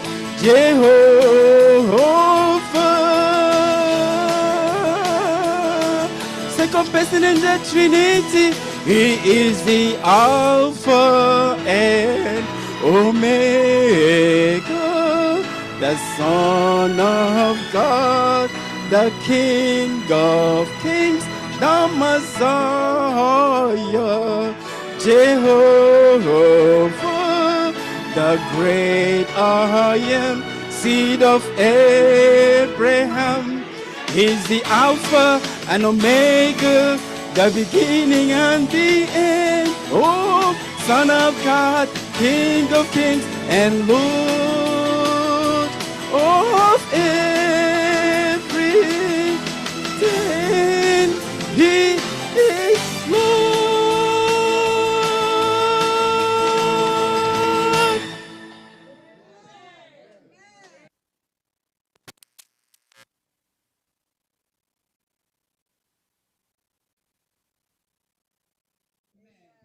Amen, amen, amen. He sang so well, he turned the mic off. Amen. I thought he was going to drop the mic. Amen. Amen for the ministry of the word. And good morning, church. Happy Sabbath. Now, how do I say that in the Igbo language? Huh? Sabatoma. Sabatoma. Amen. When I was in Swaziland, we said, I don't remember how to say Happy Sabbath, but when we spoke to Gulungulu, amen, to our father Babe, amen, and it was such a blessing. It's a blessing to be here with you. I want to give God thanks for the invitation to be here. To the young men who are also here, to the young men who are also here, amen, amen. I know, I feel your pain, brethren. I feel your pain, brethren. I understand sometimes how hard it is to stay awake in church. It's all right, it's all right. We're going to talk about that this morning. As a matter of fact, I got something for you. Yes? We can be cool with that? I got something for you. I got something for you. Holy Spirit prepared me for you this morning. You know, I wish somebody did this with me when I was younger, but, you know, I got something for you.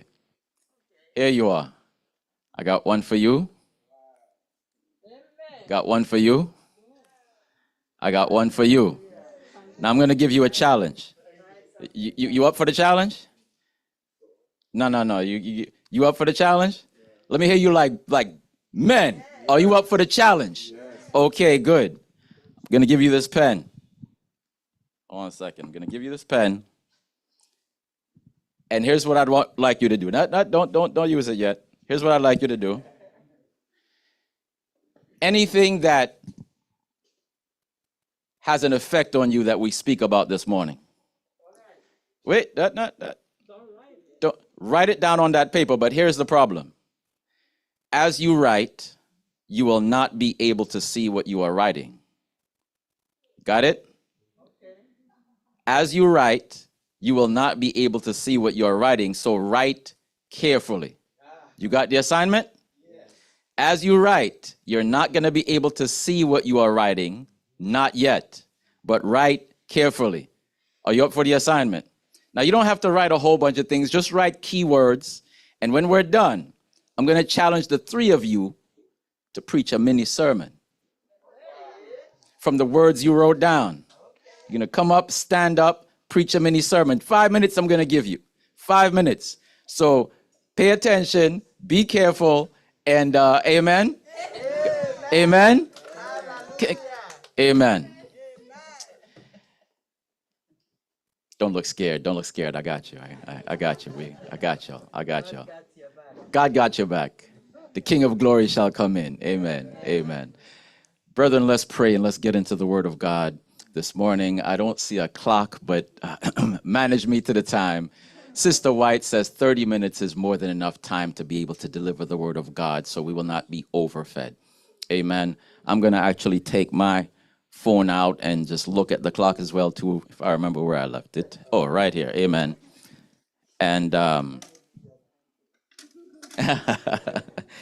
sister says she'll be my timekeeper. Amen, sister. Be my timekeeper. Amen. Let's pray. Heavenly Father and our God, thank you so much, God, for being in your presence this morning. Father, we anticipate that you will fill us. Lord, your servant David said, keep us from presumptuous sin. But God, one thing that you don't have to keep us from is presumptuous blessing. For we shall presume and can presume and will presume that you will always be here to bless. And so, Father, bless us this morning with your presence, but most of all, help us to be blessings to you this morning and as we go out. In your name, Yeshua, God, whom we call Jesus. Amen. Let me explain to you first why I say the name Yeshua. Because we say the name Jesus so much that it just becomes like a regular name. Jesus, Jesus, Jesus, Jesus, Jesus. But something I learned when I went to Africa in 2008 is that just about every name has a meaning, a purpose. That child was given that name for a purpose and it has a meaning.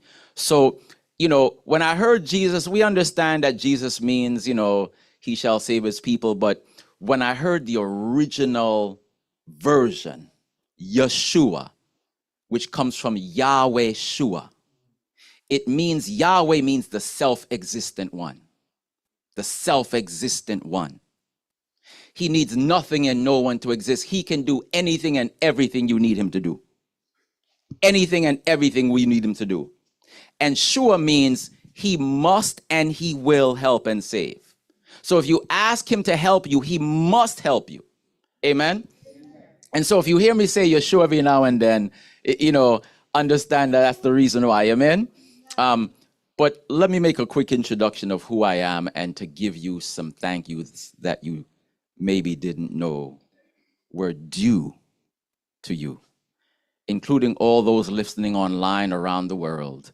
It's something that when I went to Swaziland in 2008, everywhere I go in the world, I want to thank and hug, and I will hug you all after church today. All of you. All of you. Who am I? I'm the one that when God woke you up 2 o'clock, 3 o'clock in the morning and said, pray. And you said, God, pray for what? And he said, pray for someone. Lord, what name? Don't worry about the name. Pray. Pray for someone who needs deliverance. I'm the one. I'm the one. I was deep, and you're going to hear it in a minute. I was deep. The song says, I was sinking deep in sin. And I talk about deep, deep. I've hardly met a lot of people who are sinking deeper than I was sinking deep in sin. And I had no desire to come to Christ. None. The pleasures of sin were sweet. The money from corporate was excellent. The music contracts were lucrative. When I was just, in my 20s, I signed one deal and just for a deposit got $70,000 just to sign the paper and went out and bought a brand new car. It got stolen and I went out and got another one. I was sinking deep in sin. Sometimes if I get, you understand, but when I got to Africa, the motherland, there was something in me that could reconnected understanding that I have many nations in me. You know the Whitney Houston song, I'm Every Woman That's All in Me? I have roots through my great-grandmother Keturah, straight out of Africa, her parents. I have roots through my mother's father, straight out of China. I have roots in Ireland. I have roots in Germany. I have roots that run deep throughout the world, and I believe it's because God has given me a responsibility to share the gospel in all the world. And so to my African family, I got to tell you, thank you. Thank you. You are a praying people. There's a reason why the gospel went to Africa among one of the first places before it even got to Europe. But let me tell you what God woke you up 2, 3 o'clock in the morning to pray for when you were saying, but God, I'm tired. You put your hand up if you know what I'm talking about. When you said, God, I'm tired. And he said, just lean off the edge of it. God, can I just lay on my back and pray on my bed? And he said, no, for this one, For this one, y'all know what I'm talking about? For this one, ease off the side of your bed, and even if you're tired, just put your head down and cry out for this one. I was this one.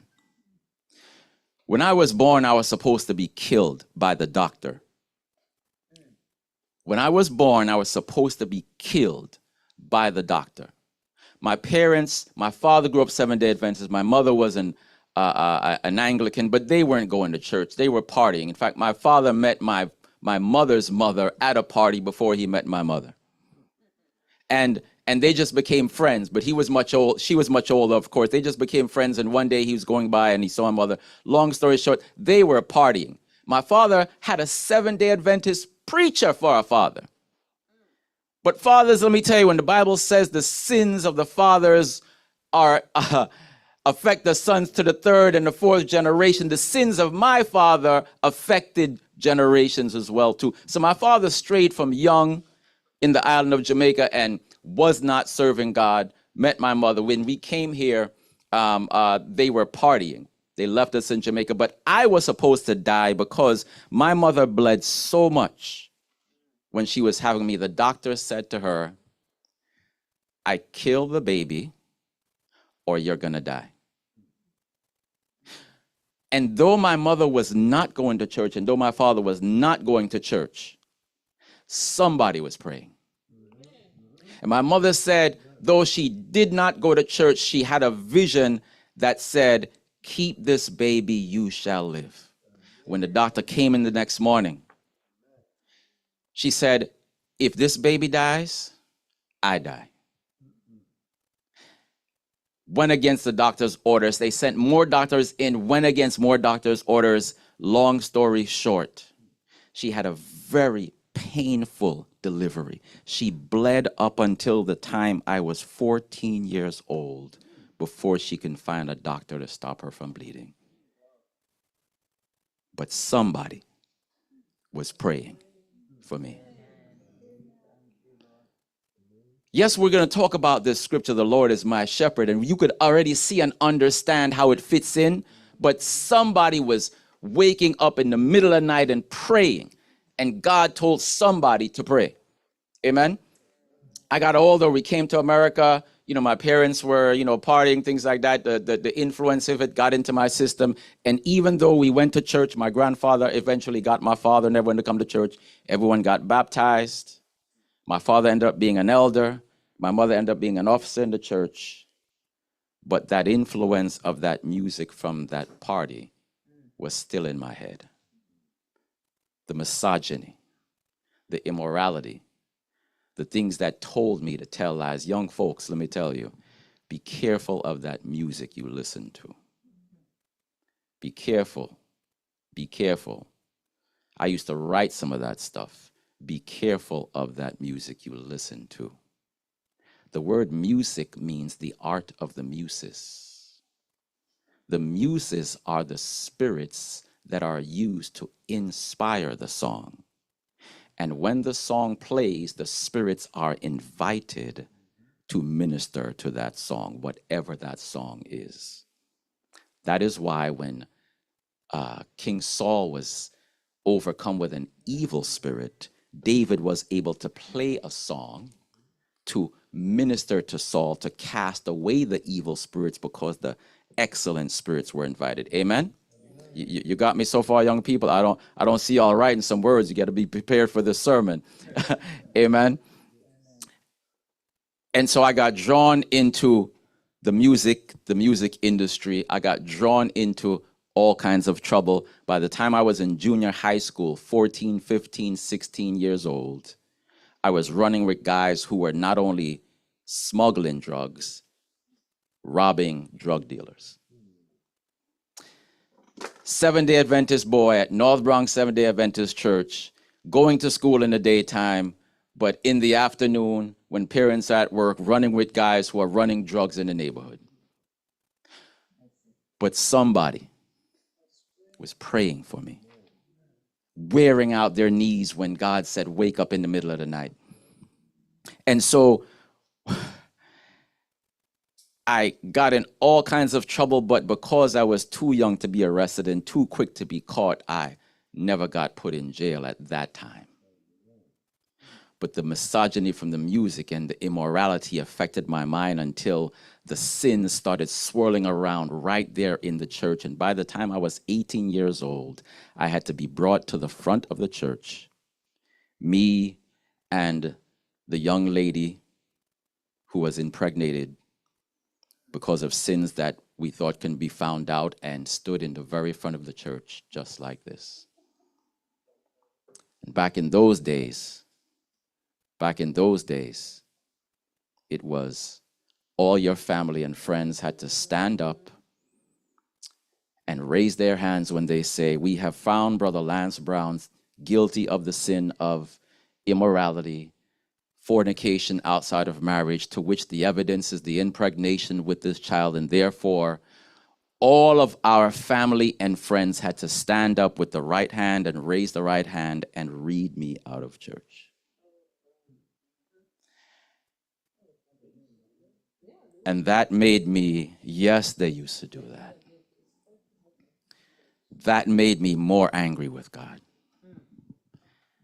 And I hated my earthly father, and I hated my heavenly father, but I was still in church. It was at that time in the Bronx, there was a music being developed called, it was known first as rap music. Rap short for rhythmic American poetry. Rhythmic American poetry. Rap music then began to merge and became known as a music called hip hop.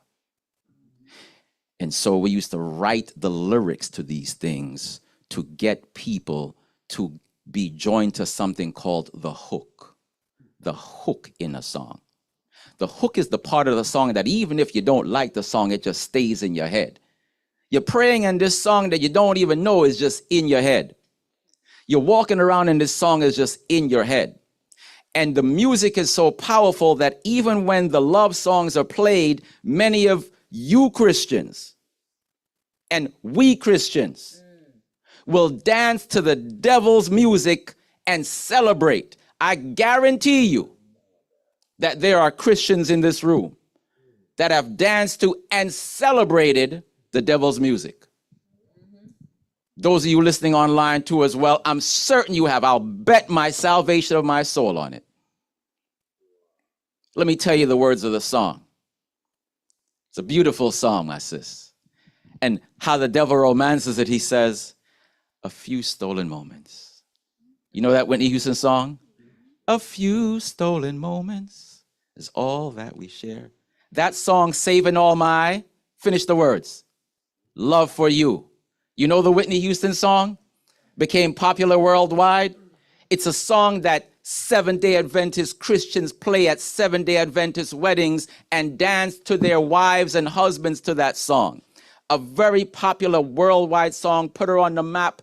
People all over the world still play that song, Saving All My Love for You. It sounds like a beautiful song. Beautiful song. Until you listen to the words. Because faith comes by hearing, and hearing by the words. The words of the song say, you know the song? Anyone know the song? Put your hand up if you know the song. Put your hand up if you know the song. The words of the song say, a few stolen moments is all that we share. You've got your family, and they need you there. Though I try to resist being last on your list, no other man is going to do. So I'm saving all my love for you. Christians dance to that song at many weddings because they think it's a song saying the woman has waited all her life to save her love for the man of her life.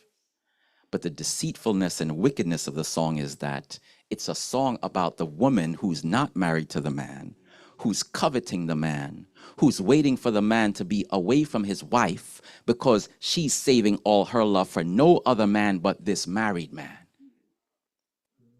And so she's there at the wedding looking at the opportunity to be with this man.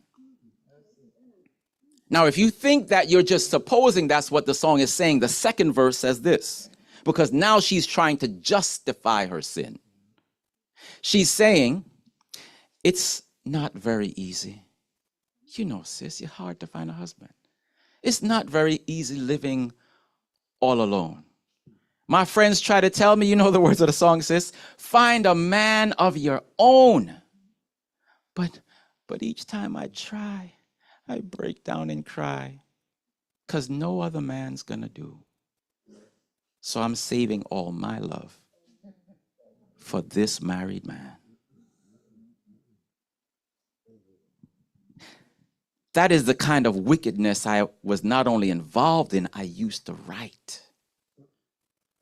Was a minister for Satan, a DJ in the clubs, a performer and an entertainer, but somebody, when God said, no, this one, you got to get off the bed for this one.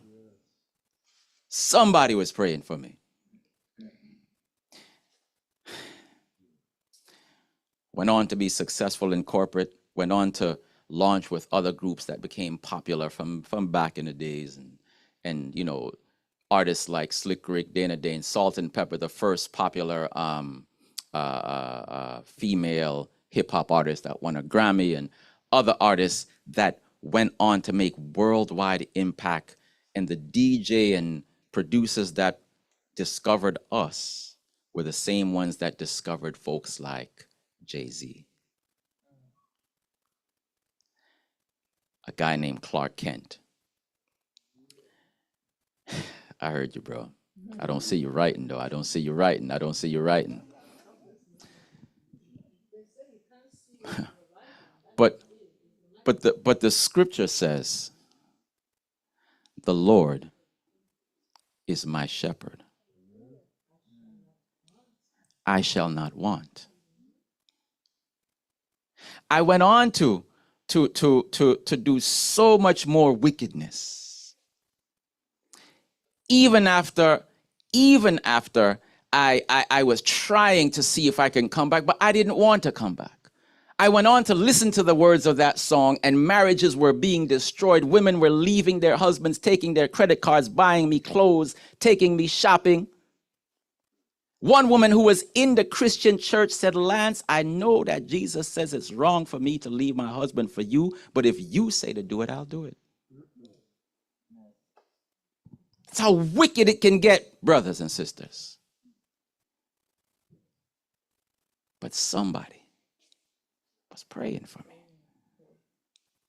The heart is deceitful, the scripture says, above all things, desperately wicked. Who can know it? Amen? Who can know it?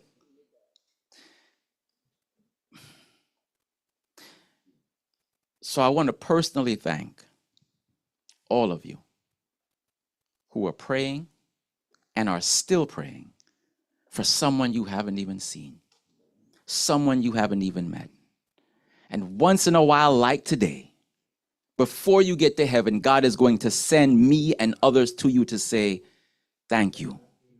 I'm the one you've been praying for. Amen? The song says, it's a song. We say it's a Bible verse, but the reason we spoke about music so much is because Psalm 23 are the lyrics to a song. Not the devil's song, God's song. It says, the Lord is my shepherd. Now, why did the Lord have to be my shepherd? Why does the Lord have to be your shepherd?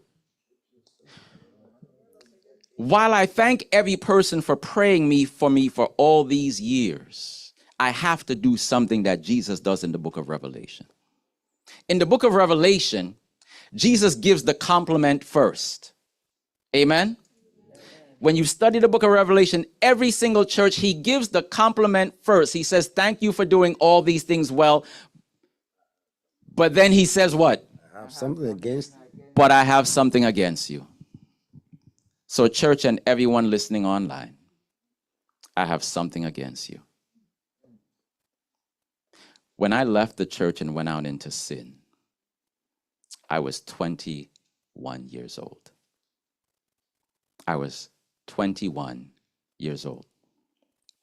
I was out in the world for 14 to 17 years. Sometimes I lose count. And I was used by Satan to draw so many souls away from the church and keep so many souls in the world away from God. This is what I have against you. That phrase that you use in church, just pray. Don't worry. You heard it all the time? You hear it all the time. Don't worry. Just pray. Don't worry. Just pray. I have aught against you for that phrase. Because that phrase makes a lot of lazy Christians. Just pray? No. Faith without works, dead. I lived in the Bronx, few blocks, literally 3 blocks away from the church I grew up in. I lived in Mount Vernon, few blocks away from the Mount Vernon church. In 14 to 17 years, how many people do you think came and knocked on my door and said, "We miss you. Can we pray with you?" How many people do you think? Just guess. You got the number right the first time, brother. Not a pastor, not an elder, not a family member, not a friend. 0. Oh, people came to eat some food.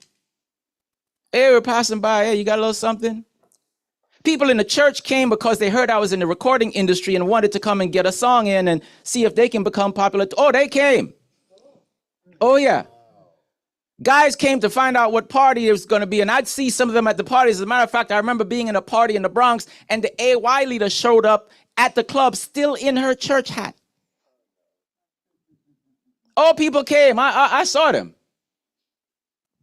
But I have aught against the shepherds who left this sheep out in the fold, out in the world, out in the woods. Yes, people came. Can we get real? Women who couldn't find a husband in the church and were desperate to find a man, figuring that the numbers in the church were against them because every man was either too old, too young, or too married. Oh, they came and visited. They found where I was. They knocked on the door. They spent some time like they still do. I'm still ministering to women like that today. Oh, they came. They visited. They left. But not one said, "Can I pray with you?"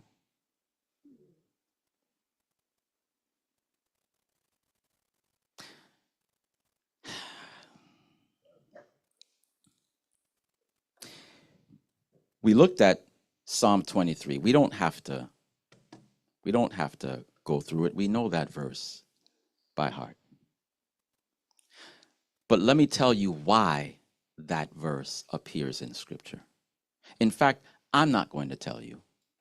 We're going to let God tell you. And yes, my sis, I am watching the time. And it's almost approaching that 30-minute mark. Psalm 23 says, "The Lord is my shepherd. I shall not want."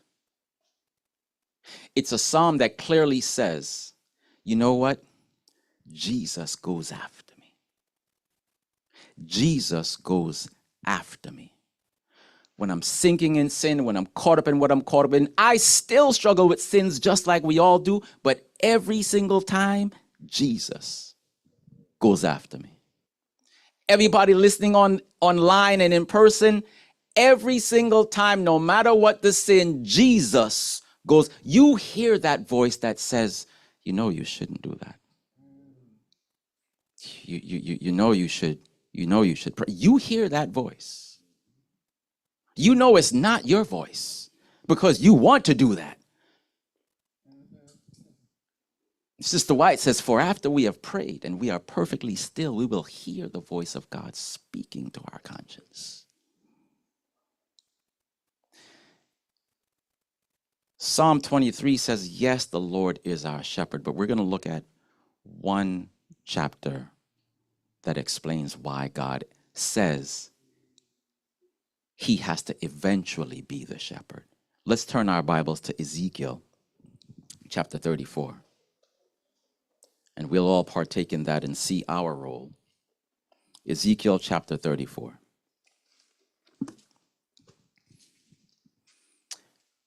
And ask ourselves, what shepherds is God speaking to in this chapter? What shepherds is God speaking? God is speaking to shepherds in this. You there with us? All right.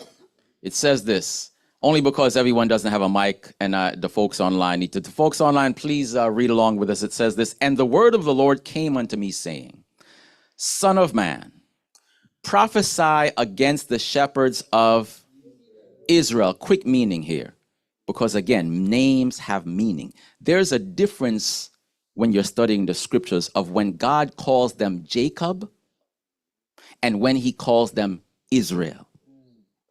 Jacob is when they're giving trouble usually, because Jacob means deceiver, supplanter, the one who stole his brother's blood. That's what Jacob means. So when they're acting up, he'll say things like, you worm, Jacob. Jacob, you worm, I'll help you. You're a worm, but I'll help you. But when he's saying Israel, he's pointing to them what he called them out of to what he's calling them to. The name Israel, in short, if you had to describe it in one word, means overcomer.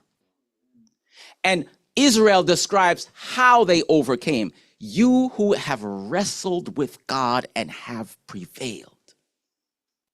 Israel got that name when he disobeyed God. Did you hear what I just said? Israel got that name when he refused to do what God said.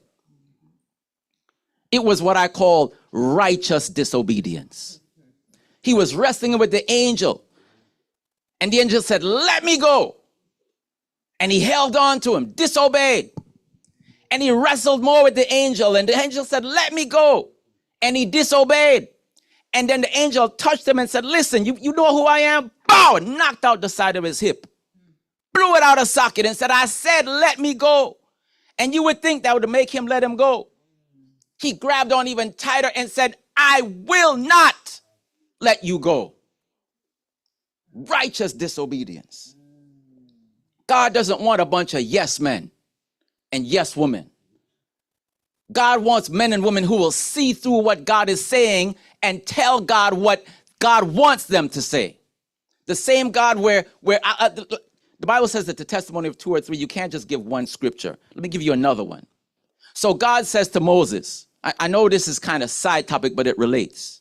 Because there are times you're going to have to wrestle with God also and say, God, no, I won't. God says to Moses, these people are being disobedient. Get out my way. Get out my way so I can destroy them and raise up children unto you. And Moses folds his hands. Not going to do that. Not going to do that, Lord. God says, I said, listen, boy, get out my, get out. You know how we speak, Baco. Boy, I said, get out my way. Get out my way. These people are being disobedient. Move. You see what they're doing. Move out my way so I can destroy them and raise up children unto you because you've been obedient. Moses folds his hand. I could proverbially seeing him practically turning his back, said, no, God, I won't do it. Not doing it. That's that righteous child when their parents tell them something to do that they don't agree with. They say, no, mommy, no, daddy, I love you, but I'm not going to do it. So finally, God says to Moses, why? Why are you not going to do it? And he said, God, I want you to think for a second. Now, this is Moses. God, I want you to think for a second. you told me to go into Egypt and lead your people out. And I told Pharaoh, God said to lead these people out, that he can prosper them and help them. Now, Lord, you know what kind of man you're dealing with Pharaoh. Yes, I see the witness of your people, but I also understand you have a heart for Pharaoh and those in Egypt. So what's going to happen when Pharaoh finds out you brought them out into the desert to kill them? He's going to say, see, that God can't deliver them. So God, thank you for asking me to move out the way, but no. Amen? So he calls them Israel, not when they're being disobedient or even, but he calls them Israel when they're practicing righteous disobedience like Moses. You follow what I'm saying? He calls them Israel when he says, I want you to be overcomers. So he says, prophesy against the shepherds of the overcomers and say to them, this is what the Lord God says to the shepherds. Woe be to the shepherds of Israel that do feed themselves. Should not the shepherds feed the flocks? Now, we're not going to go through this whole thing because my time is just about up. Actually, it is up. 2 minutes on overtime. But the word of God gets sweet sometime. The word of God gets sweet. Should not the flock feed the sheep? The shepherds feed the sheep? So there I was out in the world. And there are your family members that you know you've been praying for. And God's been telling you, why don't you just call them? Oh, God, but they might not listen to me. God's been telling you, go visit them. This verse is not about the pastors like many people read it. This is about the overcomers who God has helped you to overcome because you were in that family member's place. You were in that co-worker's place. You were in that friend's place, and God helped you overcome.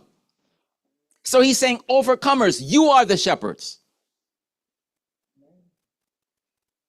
Why are you in church feeding yourself with the Sabbath school lesson and then saying, oh, bless the Lord, that was good food?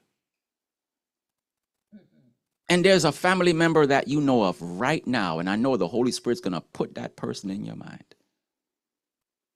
that's feeding on the devil's food. Some of them are even like me, who's feeding others the devil's food. But my sister who read Psalm 24 by accident, that was no accident. That was no accident. Psalm 24 says, the Lord is strong. Lord is mighty in battle. So you're really going to tell me you're going to sit down in church and eat the good spiritual food and praise the God who is mighty in battle? And then he says to you, somebody in your job, somebody in your family is losing a battle right now. You are an overcomer. Either you are Jacob and you're sitting in church deceived and being a deceiver, or you are Israel, an overcomer.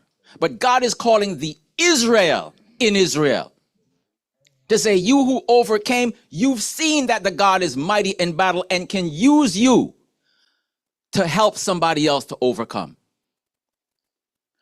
Go and speak to that family member. I'll tell you the words to say. You know that you can be persistent in your own things. God used to say to me, Lance, you really mean to tell me that it's snowing outside? The snow is high. And you say to me, you can't go and visit that person to pray. But when you were in corporate making a 6-figure salary, you would take the train through that snow every day to go make the money? So a job is more precious than a soul? You mean to tell me that you would cross oceans if you didn't have a car? You would practically ride your bike from Bronx to Brooklyn to go see that beautiful girl. And you're telling me you have a car now? And you can't even drive to Brooklyn to go visit that person who needs to be prayed for? Whoa.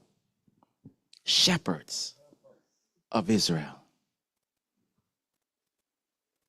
You mean to tell me you can memorize every word of Jay-Z's song, of Beyonce's song, of hip-hop song, of the Psalm Christian book, or whatever song you love, but you cannot memorize that one memory verse? What was the memory verse for this week? I don't even remember. One verse.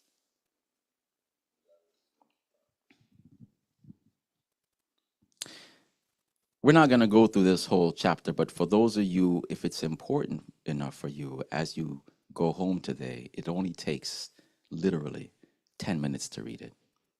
God goes on to say in this chapter, even when the overcomers who've been sent to help others overcome, when they fail to do it, when day after day, year after year, they wait for the evangelistic crusade to finally try to invite the family member, and the family member is going to say, like me, I've been waiting for 5 years. You didn't come see me, and all of a sudden, because it's in gathering time, you want a little money to put in that bucket to go say you to go show off in church.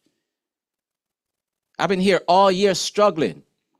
House went through foreclosure. Church members trying to buy the house that they knew was mine in foreclosure instead of coming to help me to get it out of foreclosure. And you're going to tell me this? Oh, come to our evangelistic crusade so we can say we won a soul for the Lord Jesus. Put one more in the bucket.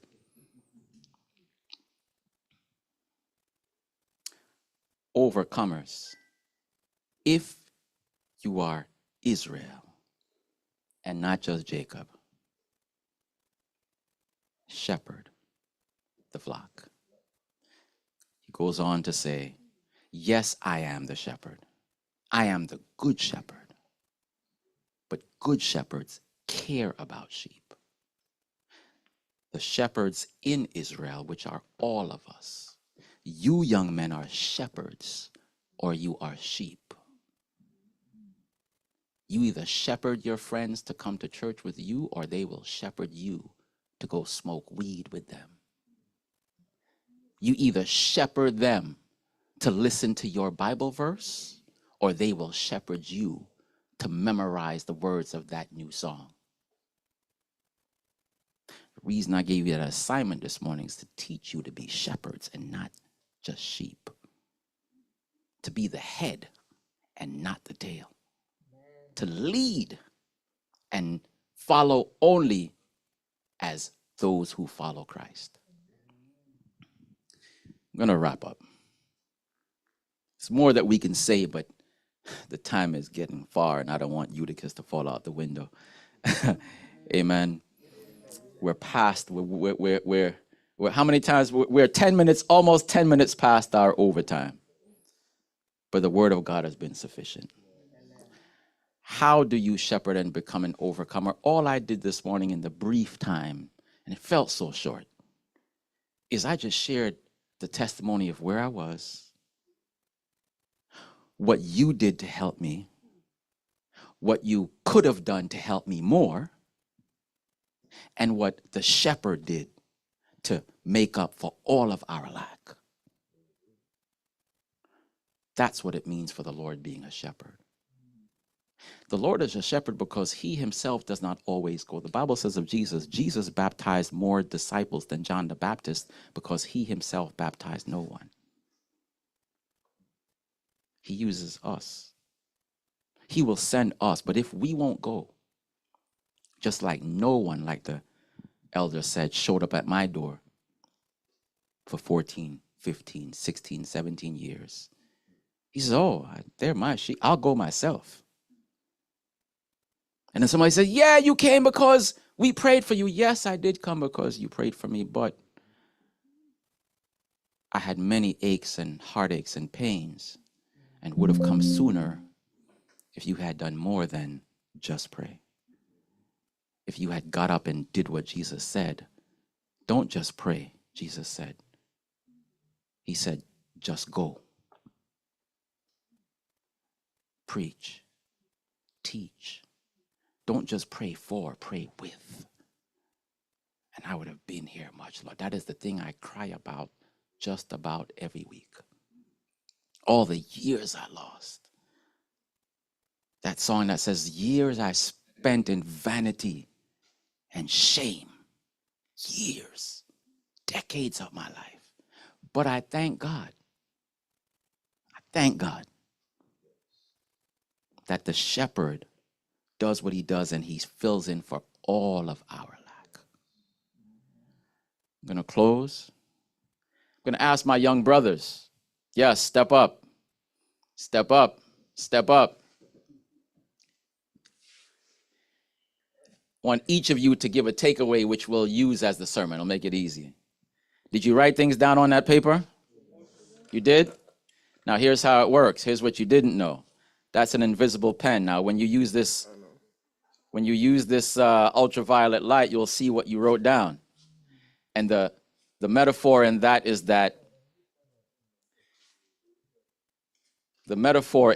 this. A metaphor that I learned. Every single word you speak, every single action you take is writing invisible words in people's lives. And one day the light of God will shine upon your actions and show you what has been written. You caught that? Every single word you speak, every single action you take and you do not take are invisible words being written on people's lives. It affects them, but they don't even know it. Just like we spoke about the words of that song that affects many people, but they didn't even know how much that song is affecting them. And one day the light of God, which shines purple for royalty, will illuminate even the very things written in the hearts. They will light up the hearts of the people, and it will say, what's your name? Huh? Come on, say it, bro. Say it. Come on. Man up and say it. Give me the man voice. Believe. Your name? Sir Amtolchi. And? Toby. When God reads that person's heart, your signature is going to be in there somewhere. I learned to do XYZ, and your name is going to be signed next to it in invisible language. And your recording angel will shine the light on it. Amen? So I just want each of you to give one takeaway from today. What did God, forget about everything I said, what did God say to you that you said, you know what? Yeah, I gotta watch out for that. What is that? Say it and then pass the mic.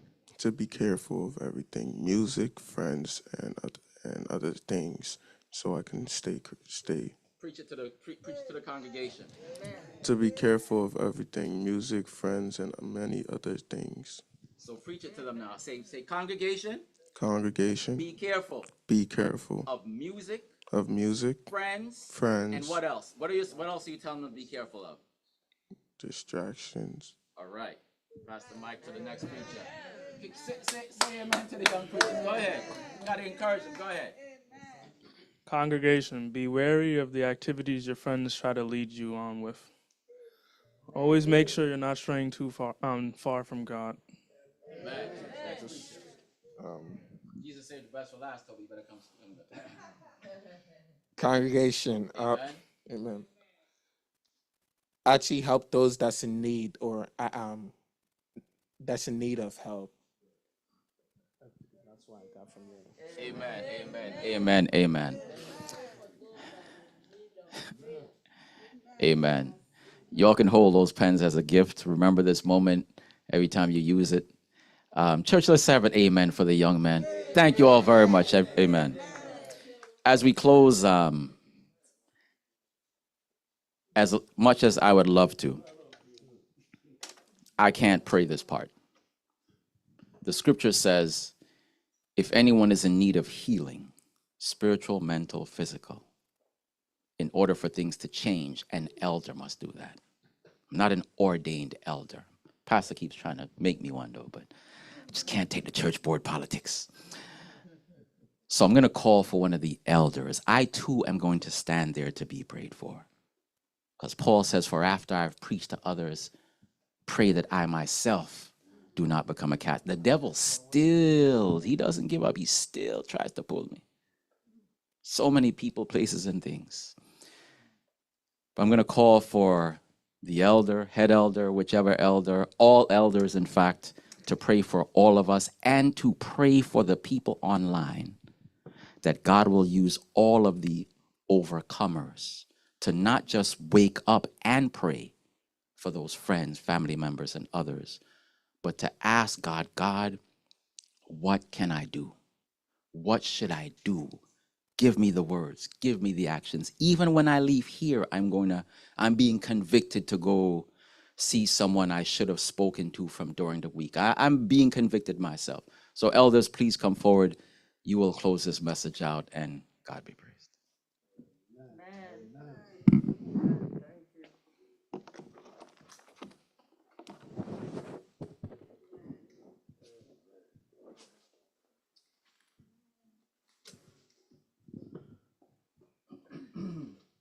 If you can kneel, please kneel down. If you can stand, please stand up. And let us pray.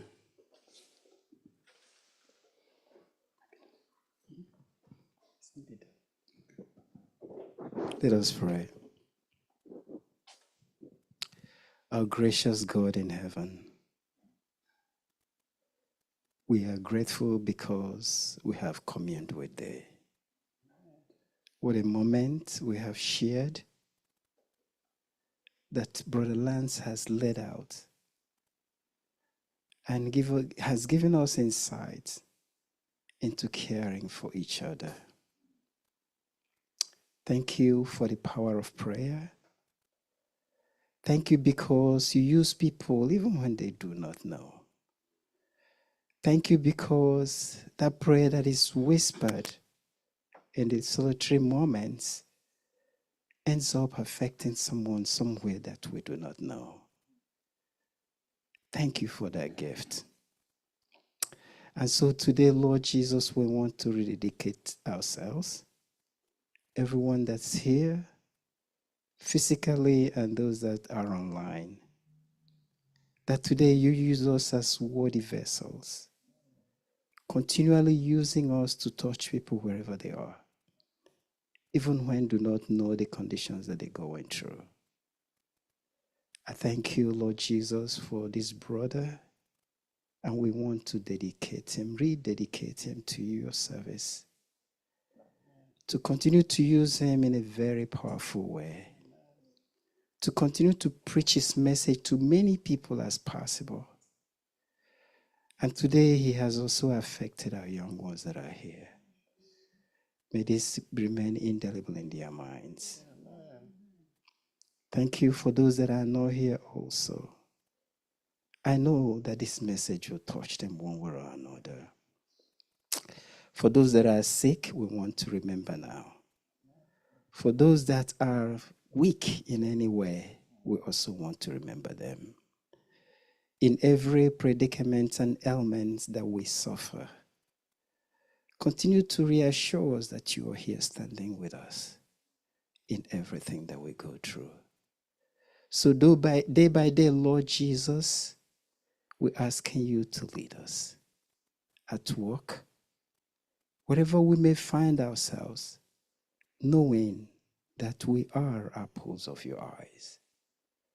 So Lord, now thank you because we have surrendered and we have asked for your power as we step out today and into the new week, that you will continue to use us mightily because we have prayed in Jesus' name. Amen. Our most gracious Father in heaven, we thank you very much, O Lord, for a Sabbath like this. We thank you, Lord, because you have once again demonstrated to us that you have children everywhere that you have blessed, and you can use to bring your word to us. We thank you, O Lord, for this passionate sermon that Elder Brown has presented to your people today, all over the world. What a mighty God you are. We have once again, oh Lord, been advised what we need to do as your children. That every word we speak, every thought, we have every character that we may demonstrate, no matter how invisible they are, that they will be illuminated for people to see. May the words of our mouth, O Lord, may our thoughts, may our characters reflect the character of Jesus in Jesus' name. Heavenly Father, we pray for a special blessing upon him and his family today. We pray for his ministry, Heavenly Father. Use him to win more souls for your kingdom in Jesus' name. Heavenly Father, we are blessed today. In addition to the blessings of the Sabbath that you have bestowed upon everybody under the sound of my voice today, bless all of us, Heavenly Father. Let us realize, oh Lord, and remember that prayers may not be enough sometimes in certain situations, that we need to make personal contact and visit, talk to people, pray for them, even when they are not aware of our praying for them, that the Holy Spirit will take that prayer to them and touch their hearts and bring them back to your fold again. Heavenly Father, bless us. We thank you. We know that most of our members in this church did not hear this message today, but we need it now more than ever. Thank you for the privilege of giving us YouTube where this message is recorded. Impress it upon each and every one of them, oh Lord, and even all of us who heard this message live, to go in there and from time to time review this message, so that they will all bring us back to the fold and teach us what we need to do for each other and for ourselves, to follow Christ as our leader, oh Lord, so that in the end, we shall all, hand in hand, say, this is our Christ. We have waited for you. Be with Elder Brown today, Heavenly Father, and always give him more life, give him more wisdom and knowledge, so that we will be able to research more, to search the scriptures, to present to your children, even those who are lost, so that they can be able to come back again to your fold. Guide us, Heavenly Father. Be with us. Direct our mind and our thoughts, O Lord, so that we will be thinking heavenly instead of earthly. Be with us. In the end, Heavenly Father, we're waiting for that glorious day when the trumpet of the Lord shall sound and Christ shall descend from heaven with the host of angels. May all of us, O Lord, be found worthy, not because of our righteousness, but because of the righteousness of Christ, to be accepted in that glorious kingdom. May this be our prayer today and forever in Jesus' name. Amen. Amen. Amen.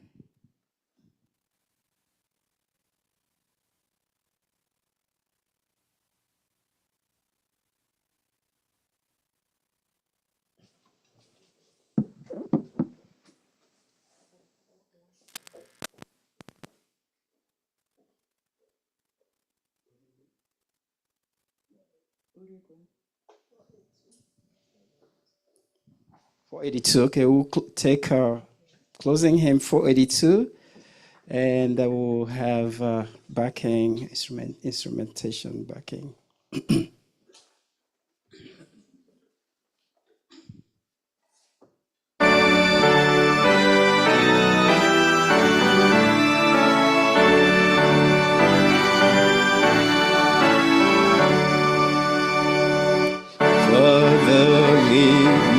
Day by day, ever in thy own sweet way, teach me to be pure and true.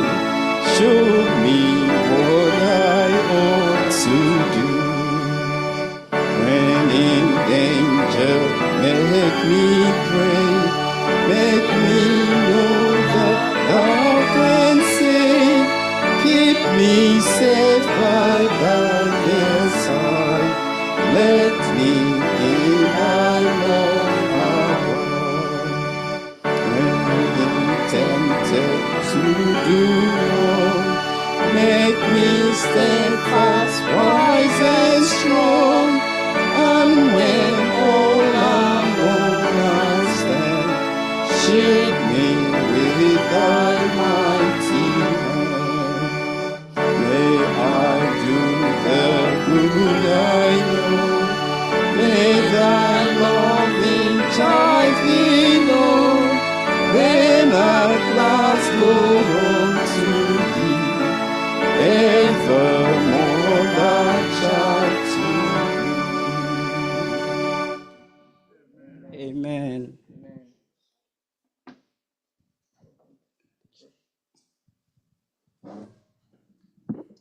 Let's pray. Yahweh, the self-existent God, thank you for this time of refreshing in your house. Thank you for your word restoring us and encouraging us. Help us, God, to put this work into practice, that our faith will be heard not only in our words, but seen in our actions. Help us, God, to do those things, to reach out to others, to invite neighbors to our Sabbath lunch, to invite co-workers when we're studying our lesson, to do the day-to-day things that will guide souls unto you, that we who are overcomers will not be overcome, but will be used by you to overcome many. May even the invisible words and actions be indelibly impressed and written upon hearts, even when we cannot see it or trace it. For you who search the hearts and knows the minds will say, well done. In your name we pray. Amen. Hope that burns within our hearts. Hope in the coming of the Lord.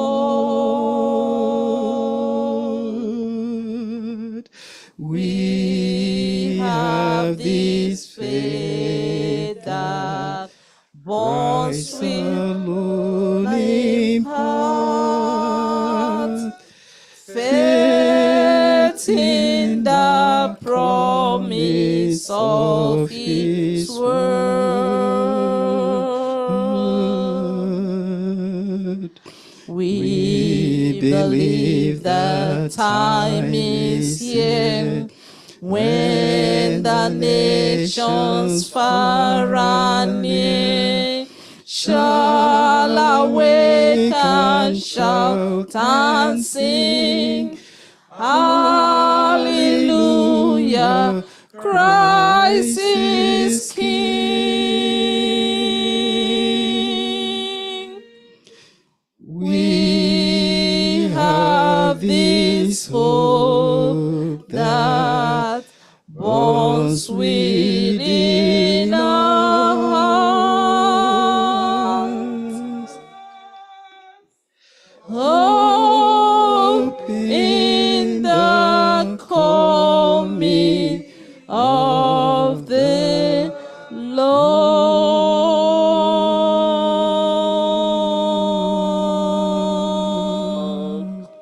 Amen. Amen.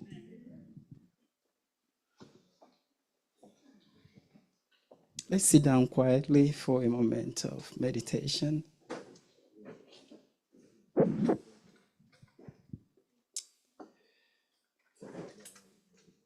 This is the time that we talk to the Lord one-on-one. Let's ask Him for His leadership as we enter a new week.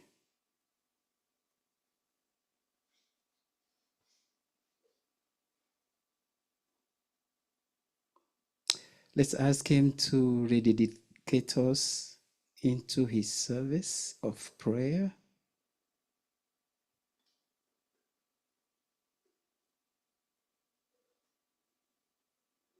Let's ask Him to give us a renewed sense of the music that we listen to.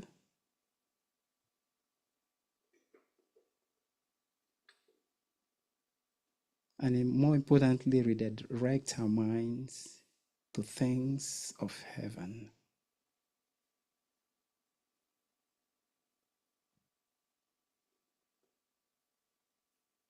May He empower us as we walk into this new week We also want to remember those that are not here. Most of the church members went away to a convention. And so Lord, now we are asking you to come and shield them and protect them. And safeguard them, mighty Jehovah, as they travel.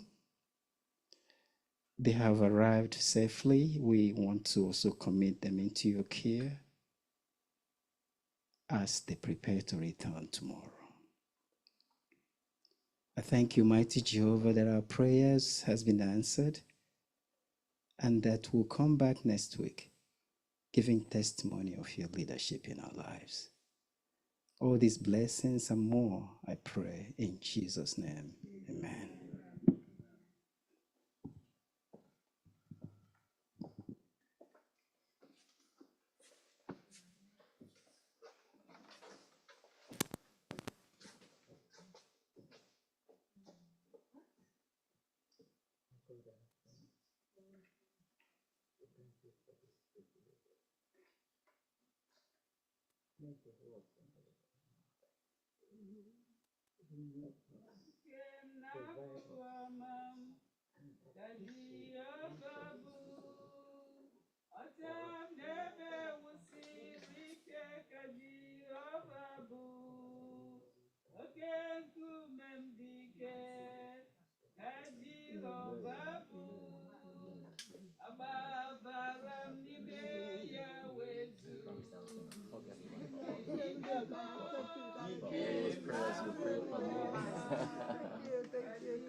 I'll take it to go with you. Okay, it's up with Say that about This is where you hide. All right. This is one. Nobody catch you. All right. God bless you. Thank you. Run, Mr.